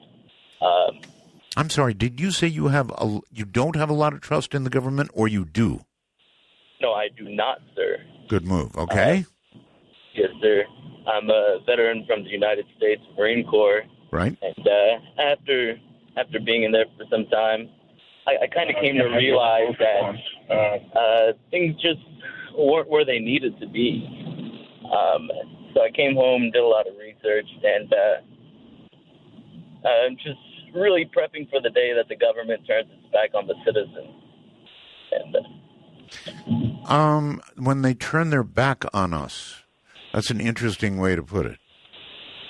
And by that, I guess you mean, I have a pretty bad connection, but I guess you mean when they no longer protect us. A lot of people feel as though the government turned its back on them. What about the Katrina victims? And a lot of others. If you're going to be in a disaster, you've got to be in a big one. Or you're better off being in a big one. Because then the government does help you. And, of course, Katrina was big. But, boy, it sure did feel like the government turned their back on those people, didn't it? I guess this man, feels in a bigger way. And it could be coming, who knows, Vancouver, outside the country, but well within your rights to call this line. You're on the air. Hello, Art. Hi.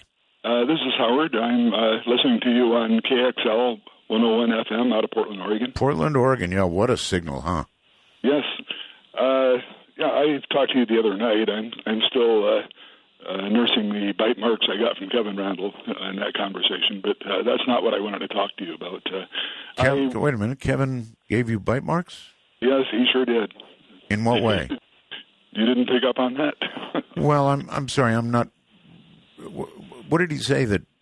Well, all I had to do was mention Maury Island, and I might as well have insulted his mother or something. Yeah, I remember now. He really went after me. He did. But at any rate, that isn't. I wondered if you'd mind if I suggested a guest for your program. Not at all. Although I do have a producer. Yes, you do. Who actually does that? But sure, go ahead. Okay. Have you ever heard of Lionel Fanthorpe? No. You haven't. He's been an occasional guest on the other program that you started. Oh. And he is an Anglican priest. He's an octogenarian.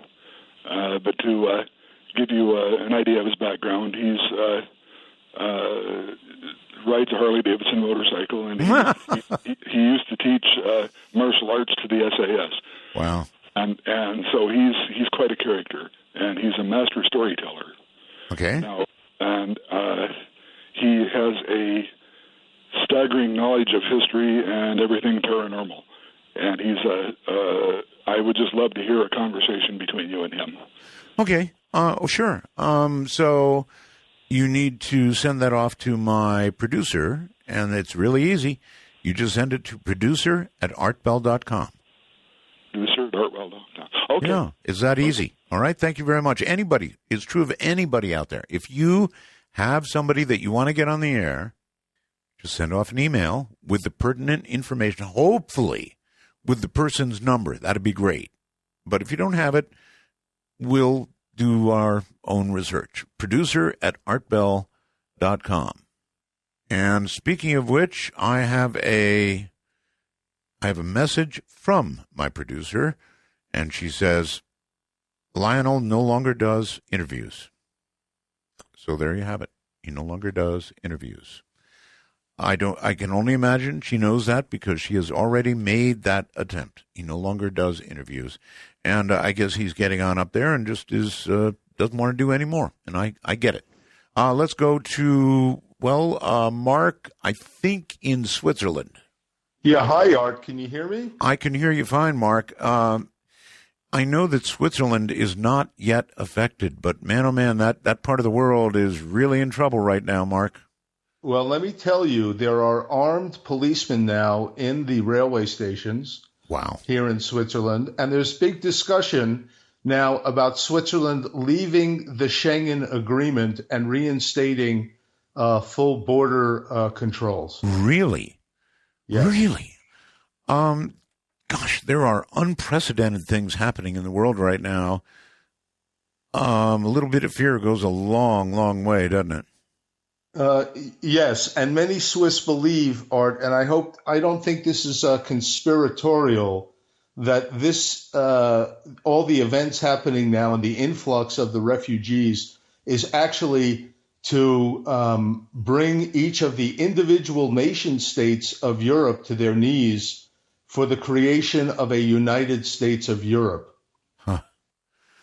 I guess anything could happen. It's I've never quite seen a time like this in the modern world. Brussels, I guess you know what kind of condition they're in right now, right? Yes, absolutely. But I tell you, speaking to the Swiss, I work with a lot of Swiss, and all of them think that this is a manufactured situation. Oh? You mean like false flag? No, that this is a purposeful thing to restructure Europe. That Europe, to get rid of the individual nation states and create a pan-European government.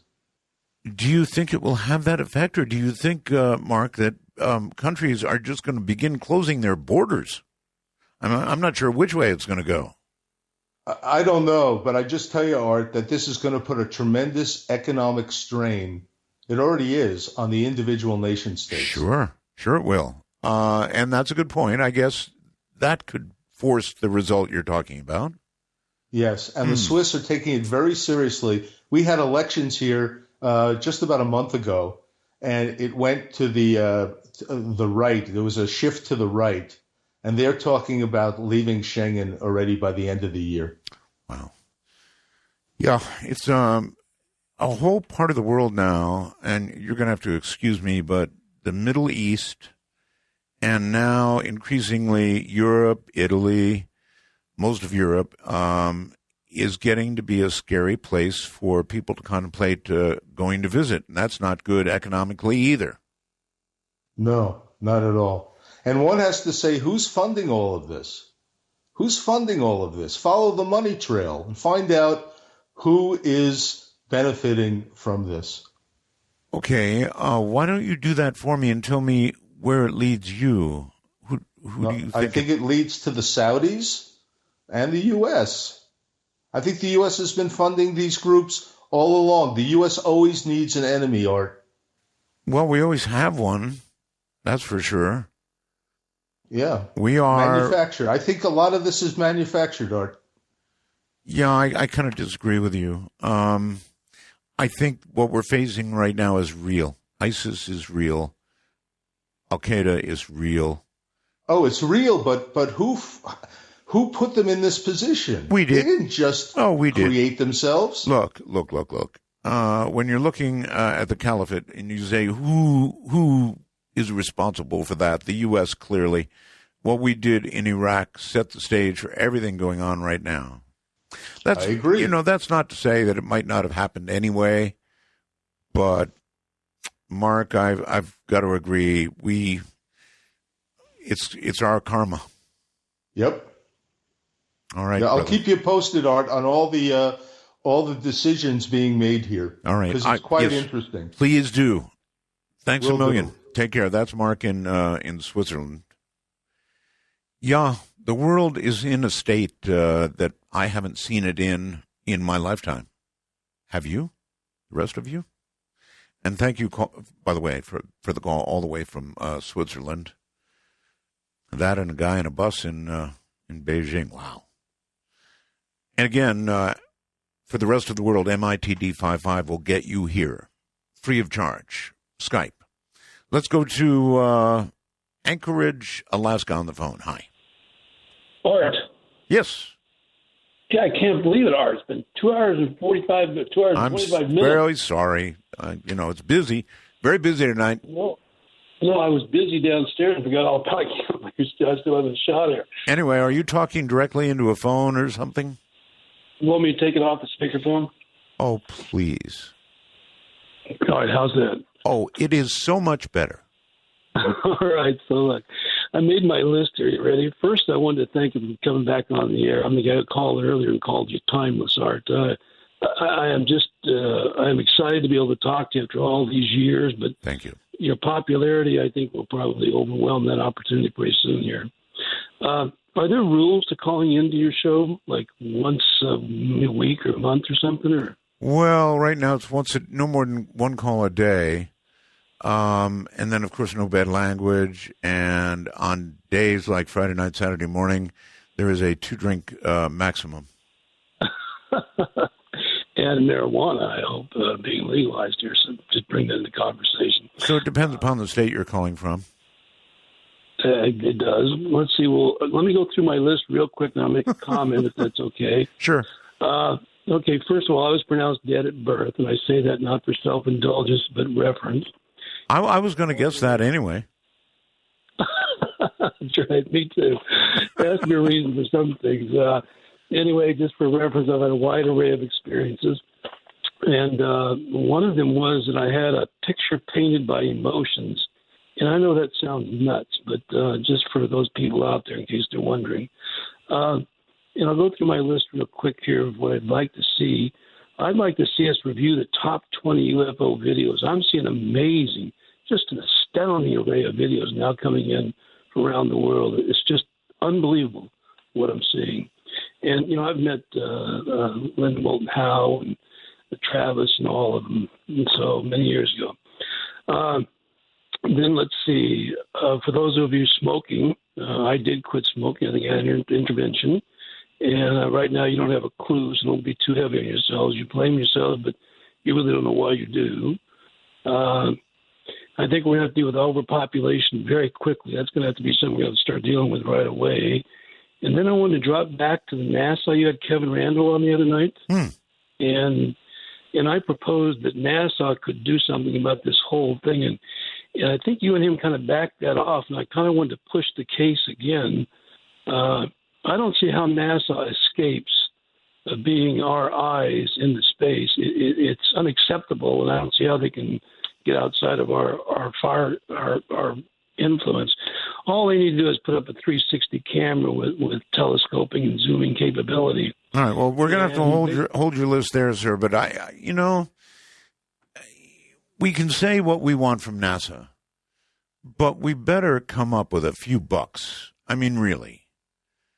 NASA's budget gets smaller and smaller and smaller, and our expectations for NASA get bigger and bigger and bigger.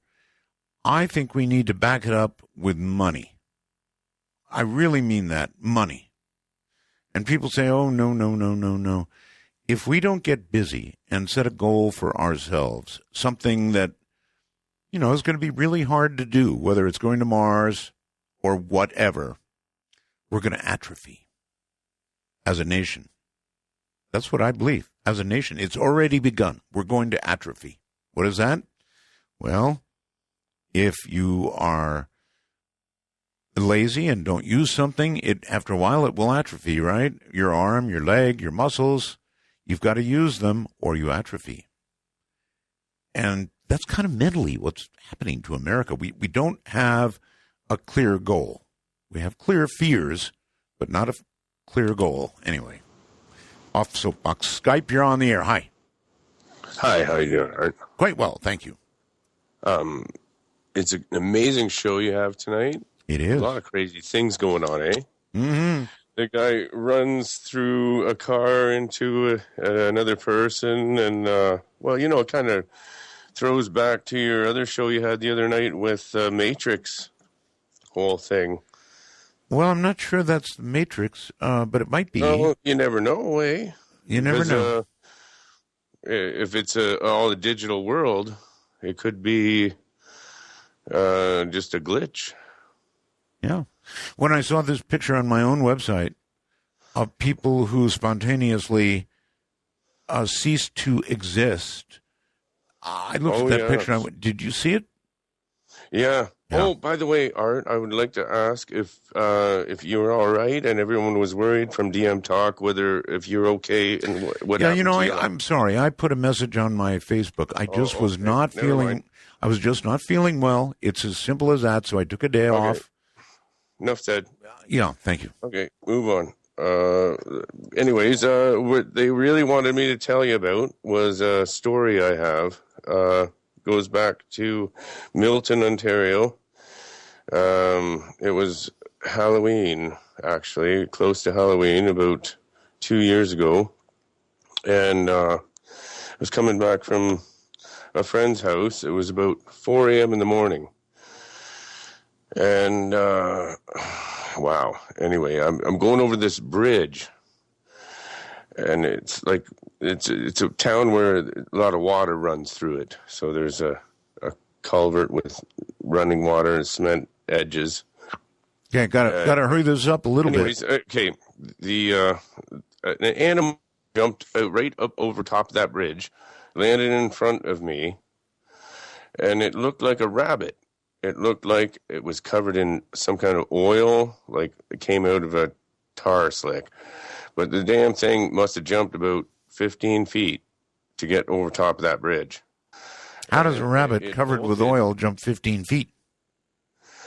Well, anyway, it bolted and it ran like a rabbit, about 4 feet tall, and it had the ears and everything. Oh, 4 feet tall. Well, I saw it, and I sure as hell wasn't hallucinating. The rest of the street and everything didn't disappear, so I don't believe I was hallucinating. Everything else I saw around me was perfectly the same. What a world, eh? Okay, that's a Canadian thing. I think sometimes that's how it begins with them. They're born. The first thing they ever hear is, he's alive, eh? They are quite a breed up there. Let's go to, it looks like North Carolina. Hello on the phone. From the high mountains of Madison County, North Carolina, I bid you greeting, Mr. Art Bell. I've been listening to you since 1995. Oh, that's the way to do it.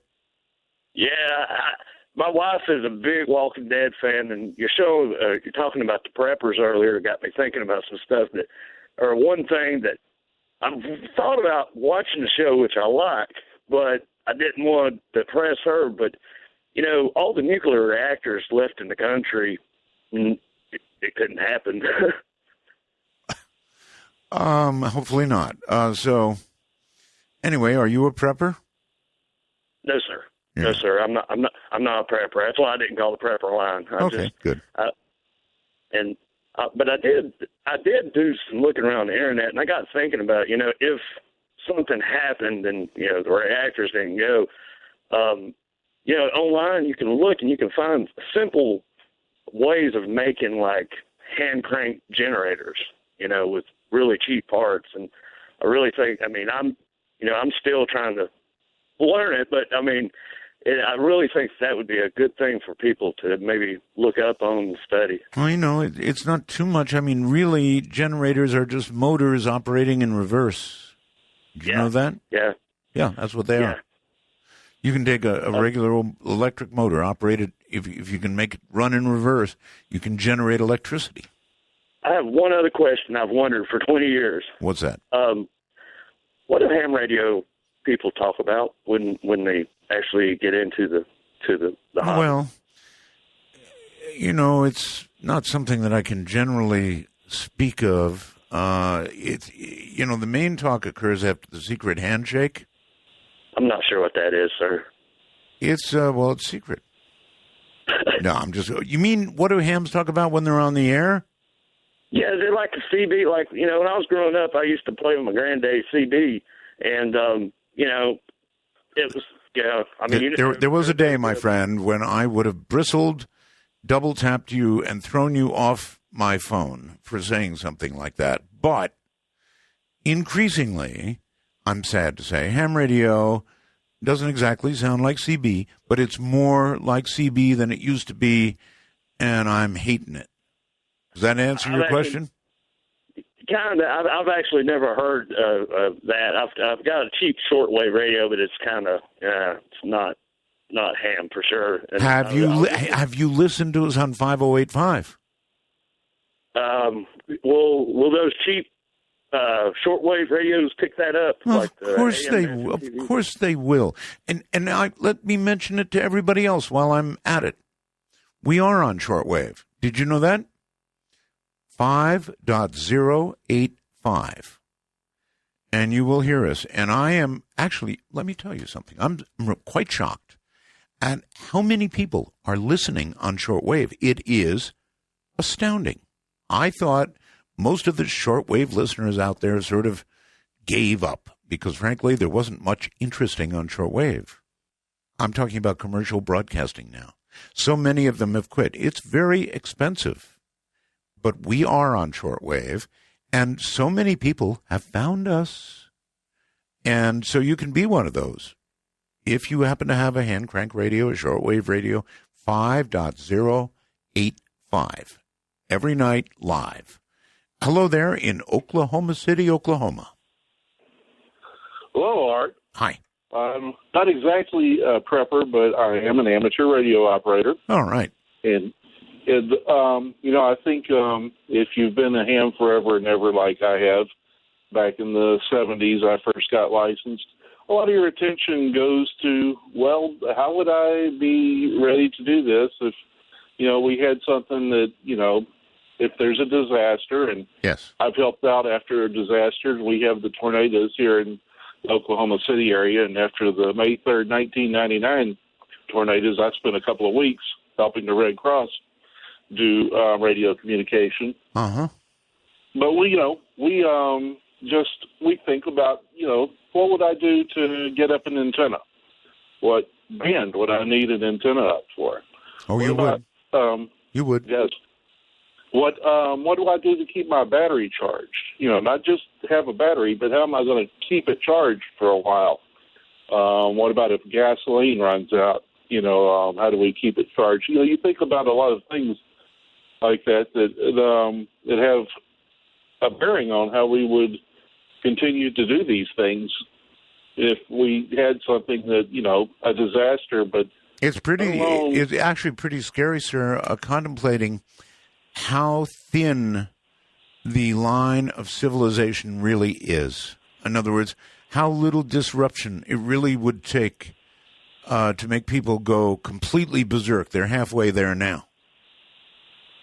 Yes, and, if we're not producing electricity, then we can't pump gasoline out of the ground to fuel our generators. That's right. So, it begins to get complicated very fast, and we don't have the transportation to distribute the things that we need. And, there are a lot of things that could go wrong.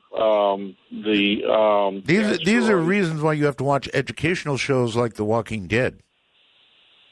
Yes. Yes, because we've got all these scenarios to play out there. I've been doing this since I was a little kid. I was 10 years old when I first started getting really interested in radio, and got my parents to buy me a couple of walkie-talkies for Christmas one year. And you want to hear something really wild? Kids weren't getting into this sort of thing for a long, long time. Heathkit. Remember Heathkit? It just came back. There are actually Heathkits for sale again. So mommy and daddy can get their child a Heathkit, and they can build a radio, receiver, or transmitter. Is that cool or what? Jerry on Skype, you're on the air. Yes, Art. I'm not a prepper, but I am a time traveler. You are? Yes, I am. I love it. I listen to you every day in the morning. Oh, you mean that kind of time traveler, not the real travel like to 2048 type time traveler, or is that what you're saying?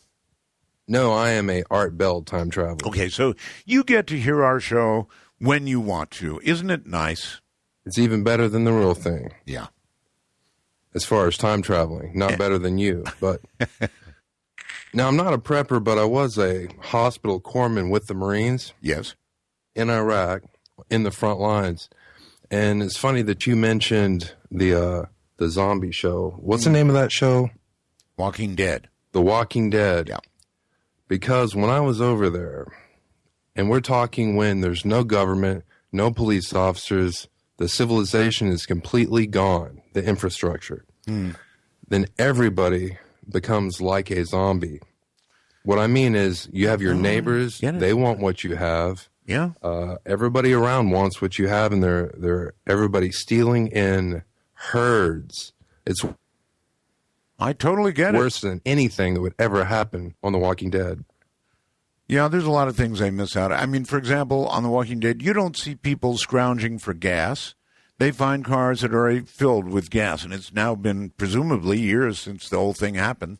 But they, just find cars with gas.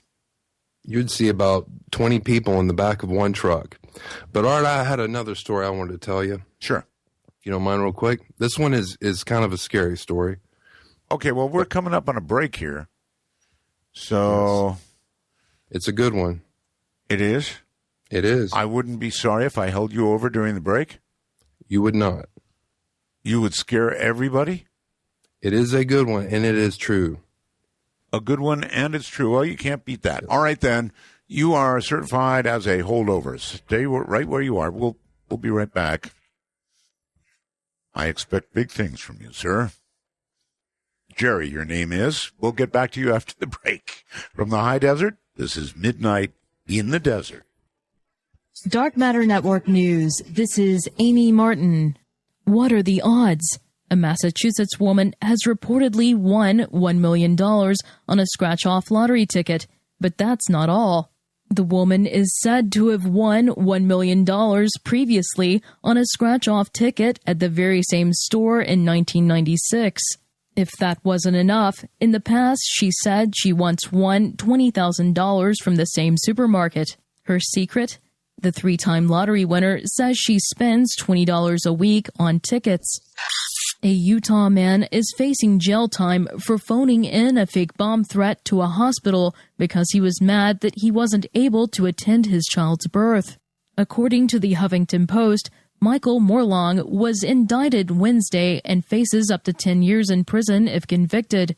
Morlong was out of state while his child was born in September. Enraged, he decided to phone in the fake bomb threat to a hospital in Richfield, Utah, causing an evacuation and lockdown of the building. A nurse told police that Morlong was extremely upset that the mother was giving birth while he was in Idaho. Morlong is currently in custody in Idaho for an unrelated crime. After a thorough cleaning, Seattle's Pikes Place Market chewing gum wall has reportedly returned. Visitors continue to participate in the sticky tradition by spelling out colorful messages, leaving notes, and other mementos of their presence. The old gum wall, featuring millions of pieces, was steam cleaned for the first time in 20 years early November. The operation removed over 2,300 pounds of gum and took 130 hours to complete. Strange lights are being reported over skies in Dover in the UK. The objects, including a circular disc-shaped one floating in Dover skies, have appeared for 2 nights in a row this week. The lights have also been linked to other unidentified objects reported over Dover in early November, including one in which lights were said to have appeared in illuminated triangular and egg-like shapes. According to one local eyewitness, "I was astonished by the lights that I saw. It was not fireworks nor planes. This has changed my mind completely about the universe." Another eyewitness noted, "When I looked up, I couldn't believe it. I kept looking at it. It would go away and come back. I was scared to look at it directly on the camera. What do you think? Take a look at these lights for yourself over on dover-express.co.uk. Have a strange story or a news tip? Email amy@artbell.com. This has been Amy Martin for Dark Matter Network News. I'm going to do something called Fast Blast. Maybe the last 10 minutes of the show, something like that. And what I'm going to do is it will involve all the phone numbers that I've got, only. I'm not going to do it on Skype. We're going to do it only on the phone lines. And I'm going to allow people to say, like, 10 or 15 seconds of something really cool or whatever they feel like saying. And I'm just going to go boom, boom, boom, boom, boom, boom through the lines. So this would be your chance to get through and get something on. So here are the numbers. I'm going to be using public line, area code 952-225-5278. You will get through if I do it this way. Area code 952-225-5278. The prepper line can be used as well. That's area code 575-208-7787. Write one of these down. Area code 575-208-7787. 7787. And finally, the first-time caller line, you can even use that when we're in Fast Blast. That's area code 775-285-5800. 775-285-5800. So what I'll do is I'll just take as many calls as I can possibly take in, say, a 5 or 10 minute period. We'll just blast away and let you get at least a thought out on the air. Now, back to Jerry. Jerry has told us he is going to scare us. So, Jerry, live up to the brag. Yes, sir. It was a dark night just like this. It was the same time of year. I lived in a small town called Childress, Texas. I worked at a gas station called Citgo. And it was about midnight. And I was stocking the cigarettes. I heard the ding ding and I looked up and I saw the door open and it was, I don't know, about a late 40s looking Italian man. He had really dark hair, but it was starting to salt on the sides. Okay. And he had a really nice suit on. And I just barely saw him. I saw that he walked in. I saw he was walking over there towards the coffee. I was putting up more cigarettes and I looked up. And he had the coffee pot, and it was scalding hot. I just made fresh coffee, Art.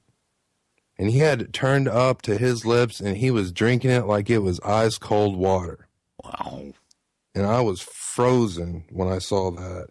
And he looked at me dead in the eyes, and his eyes were completely black. And I was froze. As soon as I could, I looked away. Yeah, I'm giving it to you already. This is scary stuff. So you're sure it was scalding hot coffee just made? I had just made it before I walked right over to the counter and put the cigarettes up. Oh, man. Just made it.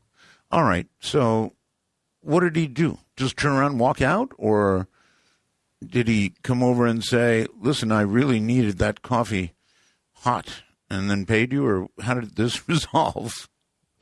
I was froze. I looked at him. He looked me right in the eyes, and he had nothing but blackness, just black eyes, no whites. Then he walked right out that door, got in his car, and drove away. Yeah, did he down the whole pot?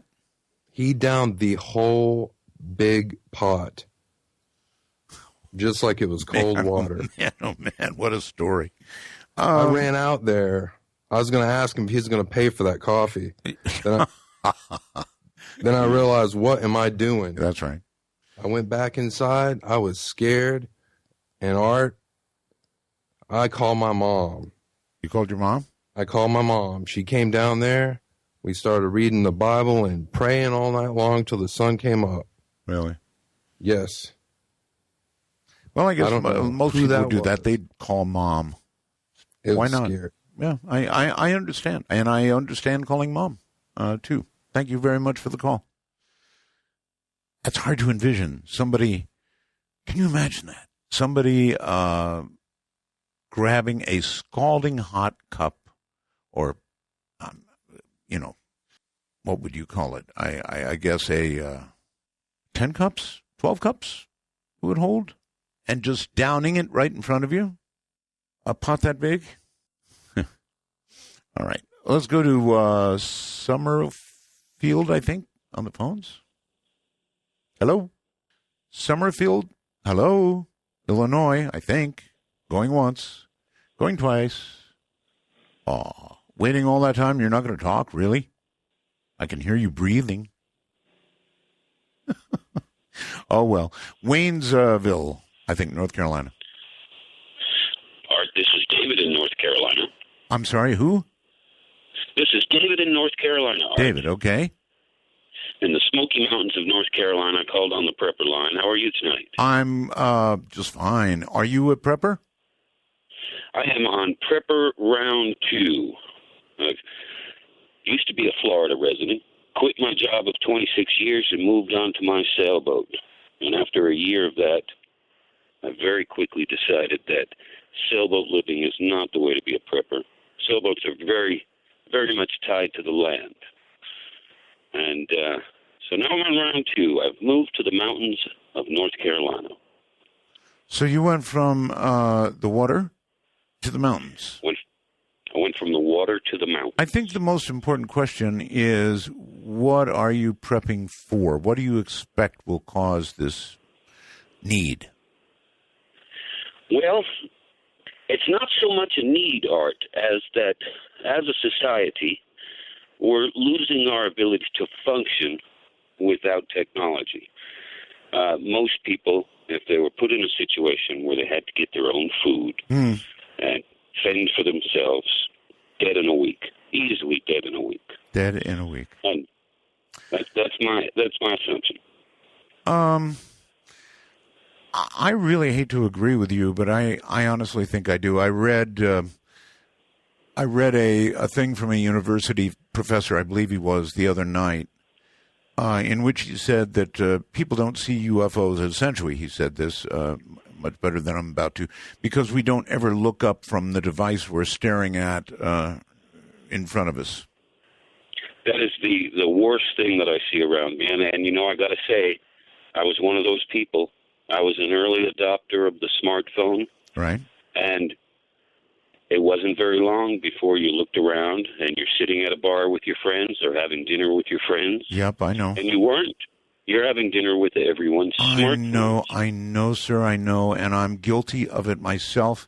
For example, I can go up the street to a casino we have where they serve great dinner, and, if they're filled up, you've got to wait by a little fireplace. And so there's, 8 or 10 people sitting around the fireplace, all waiting for their name to be called, all staring right into their phones and not looking at each other. So you're dead right. And by the way, sir, I'm one of those people. Oh, Art, I hope you overcome it. It's got me, sir. I'm serious about that. Actually, it does. I mean, I am hooked on my iPhone. I hate to admit it, but I'm as hooked on it as any drug that you'd get hooked on. It can be overcome, Art. Let me tell you, it can be overcome. It's hard. And life can go on. You just got to disconnect from it and find something else that catches your interest. And might I suggest, I heard you say that ham radio's become more and more like CB radio has. Well, that guy said it. I sort of agreed with him. Not in every case. It's still way above, but boy, I'll tell you. I also heard you say CW was dead. Give it another try, Art. Well, going on. I didn't say dead. It's not dead, and I still do CW to myself, sir. So It's not dead. I love CW, but it's not required any longer to become a ham operator, which is really a shame. It is a shame, and I'm a new ham, only since last March, and I spent my first 3 months learning CW, and all the time since getting much better at it. All right. Thank you so very much for the call. I'm going to take one more quick Skype call here, then I'm going to do a fast blast. Hello? Hi there, Art. Hi. Yeah, just wanted to make a quick comment before you go on the blast there on the phones. I've been Yes. hearing for months and months now, at least once a week, somebody calls in and says something about we're having a population problem. There's too many people in the world, et cetera, et cetera. But just like you said, you don't believe that there's a gun problem in America. There's a mental health problem. I do. I don't think there's a that. population problem. I think there's a management problem because I'm calling from Canada. I'm one of the rare breeds up there. And we got a little island called Prince Edward Island. It's 6 billion square meters in size. Right. Which means 10 years ago, everybody in the world could have stood comfortably on that island. Now, sure, that's not taking in resources and stuff, but it kind of gives you a bit of an eye visual of just how big this world really is. And I think people that are saying that there's a population problem are probably the first ones to be up against the wall if there really was a population issue and the culling started. The culling. What a word, culling. Yes, well, you could be correct, sir. I appreciate it. Thank you for calling. And all right, have a good night, Art. Yeah, you call again. For sure. All right, let's do it. I'm just going to take some very quick calls. So here's the deal. Once again, you've got the numbers, right? So if I answer the phone, give me about 10 seconds of the most important thing on your mind. And we'll just go through it. Okay, here we go. You're on the air. God bless Ted Gunderson. Okay, thank you very much. You're on the air. Hello. Hello, sir. Am I? Yes, you're on the air. When I say you're on the air, that's what it means. Go ahead. Good enough. I'm just thinking. My concern is right now this whole thing with Syria. I think we're getting overheated with the idea of refugees. I want to make it one simple point. The refugees that we're taking in have already been pretty much been encapsulated or held in the encampments in Jordan. All right, I've got to run. Thank you. It's fast stuff we're doing here. You're on the air. Going Hello? once. Yes, hello. Hello. Hello. Hello. Hello. World, rock on, and peace out. All right, thanks. Hi, you're on the air. Hey, Pepper T here. Just wanted to tell you, Faraday cage, solar power, wind power, charge them batteries up when the grid goes down. And I want to tell you what else. The culling has already started. Peace out, brother. I love you, man. Oh, thanks. Bye. Hello, you're on the air. Hello, Art. Roswell's. Thank you. Yeah, hi. My call sign's AJ6. No. Don't give your call on the air. Okay, sorry. Okay, just real quick.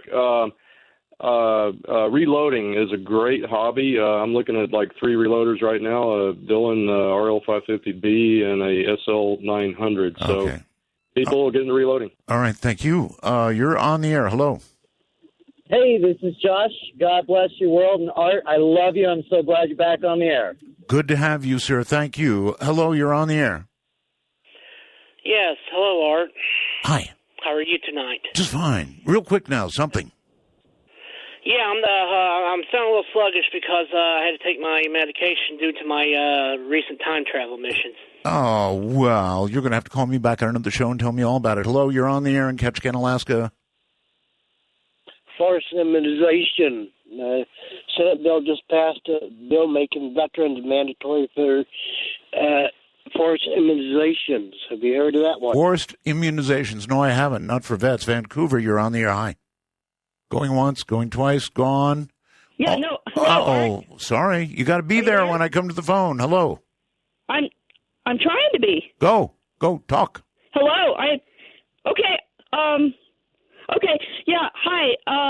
I just want to say that you should listen to the music of Stan Ridgway and consider putting some of it on for bumper music. It would be absolutely perfect. All right. Thank you. You're on the air. Hello. Hello, Mr. Art Bell. Yes, sir. Mr. Art Bell, I just want to say this to the world. Yes. Let's start listening from our heart and stop listening directly from our ears. Our heart knows. Listen from your heart to everybody, Thank you, Art Bell. Thank you. Take care. You're on the air. Hello. Art Beal, as I sit here in Dallas, Texas, the nation state will rise again. I love that accent. Hi, you're on the air. Hi, Art. Hello. Hi, I just wanted to say that Bernie Sanders needs to be taken really seriously in this election. I think that he could hedge fund a revolution. Well, we'll find out. You're on the air. Hello. Hi. Hi. Hey, I just want people to remember there's lots of homeless people out right now in Vancouver. It's below freezing. It doesn't hurt to go down and bring a sweater and some or sleeping bag or something and give them a hug or just make sure that they're noticed. Good message. Thank you. On the air. Hi. Hello. Hello. All right. Yes. Hey, this is Les. I just want to say to encourage everybody to go to #DMTalk and meet all your hardcore listeners there. All right. Thank you. Hi. You're on the air. Hi, it's the evil Keith. I just want to warn you what I put in your closet last night. Yeah. You evil Keith. Las Vegas. You're on the air. Yes, I love the fact that you're back on the air. I've been listening to you since the Ross Perot days on KDON Radio, and I'm actually a first-time caller. That was a long time ago, brother. Just wanted to say I talked to Art Bell on the radio. You did indeed. Thank you. Hi, you're on the air. Oh, hi. I think people are just overly stressed, and I think we should go to a 4-day work week. And I also want to just wish my American cousins, a happy Thanksgiving. Okay, I'm good with the 4-day work week thing. Hello there. You're on the air. Going once. Art. Yes. Hey, Art. Yes. Just wanted to call and say that I got to talk to Art Bell, and I'm so glad you came back on the air. Thank you, brother. Absolutely great. 15-year listener. Thank you for calling. And you're on the air. Hello. Let's make America great again. That's it. Boom. Yeah, I'm all for that. Thank you. You're on the air. Hello. Hi. Whatever happened to the 3840 group? They still exist, but it just ain't the same old crowd, sir. Thank you. Hi, you're on the air. Hey, Art, I just want to say that if people are prepped for zombies, they're prepped for anything. So That's a fact. Boy, that's a fact. Hi, you're on the air. Going once, going twice, going 3 times, you're on the air. Hi, my name is George, the truck driver, and I want to win the lottery. Are you in a truck right now? George? I guess you're not. Okay, that was fast. You're on the air. Hello? Red Martian is coming. Red Martian is coming. Red Martian is coming. Yeah. You're on the air. Hello? Down with Hoagie. Hi, you're on the air. Everybody pray for next week. Art, there's going to be a major terrorist attack next week. Oh, God. You're on the air. Hello? There's a chupacabra under my bed. There probably is. Enjoy it. You're on the air. Hello? Hello? No. Hello, you're on the air. Hello? Hello? Yeah, I don't want to hear any more about preppers. I think we've heard enough about them. Honestly. Be smart. Don't prep. No problem. Hello, you're on the air. Nobody puts baby in a corner. Hello, you're on the air. Hello? Hello, you're on the air. Hey, I wanted to let everybody know about lemonparty.org. It's a creative solution to the refugee problem. All right. All right, listen. Whoa, wait. Are you still there?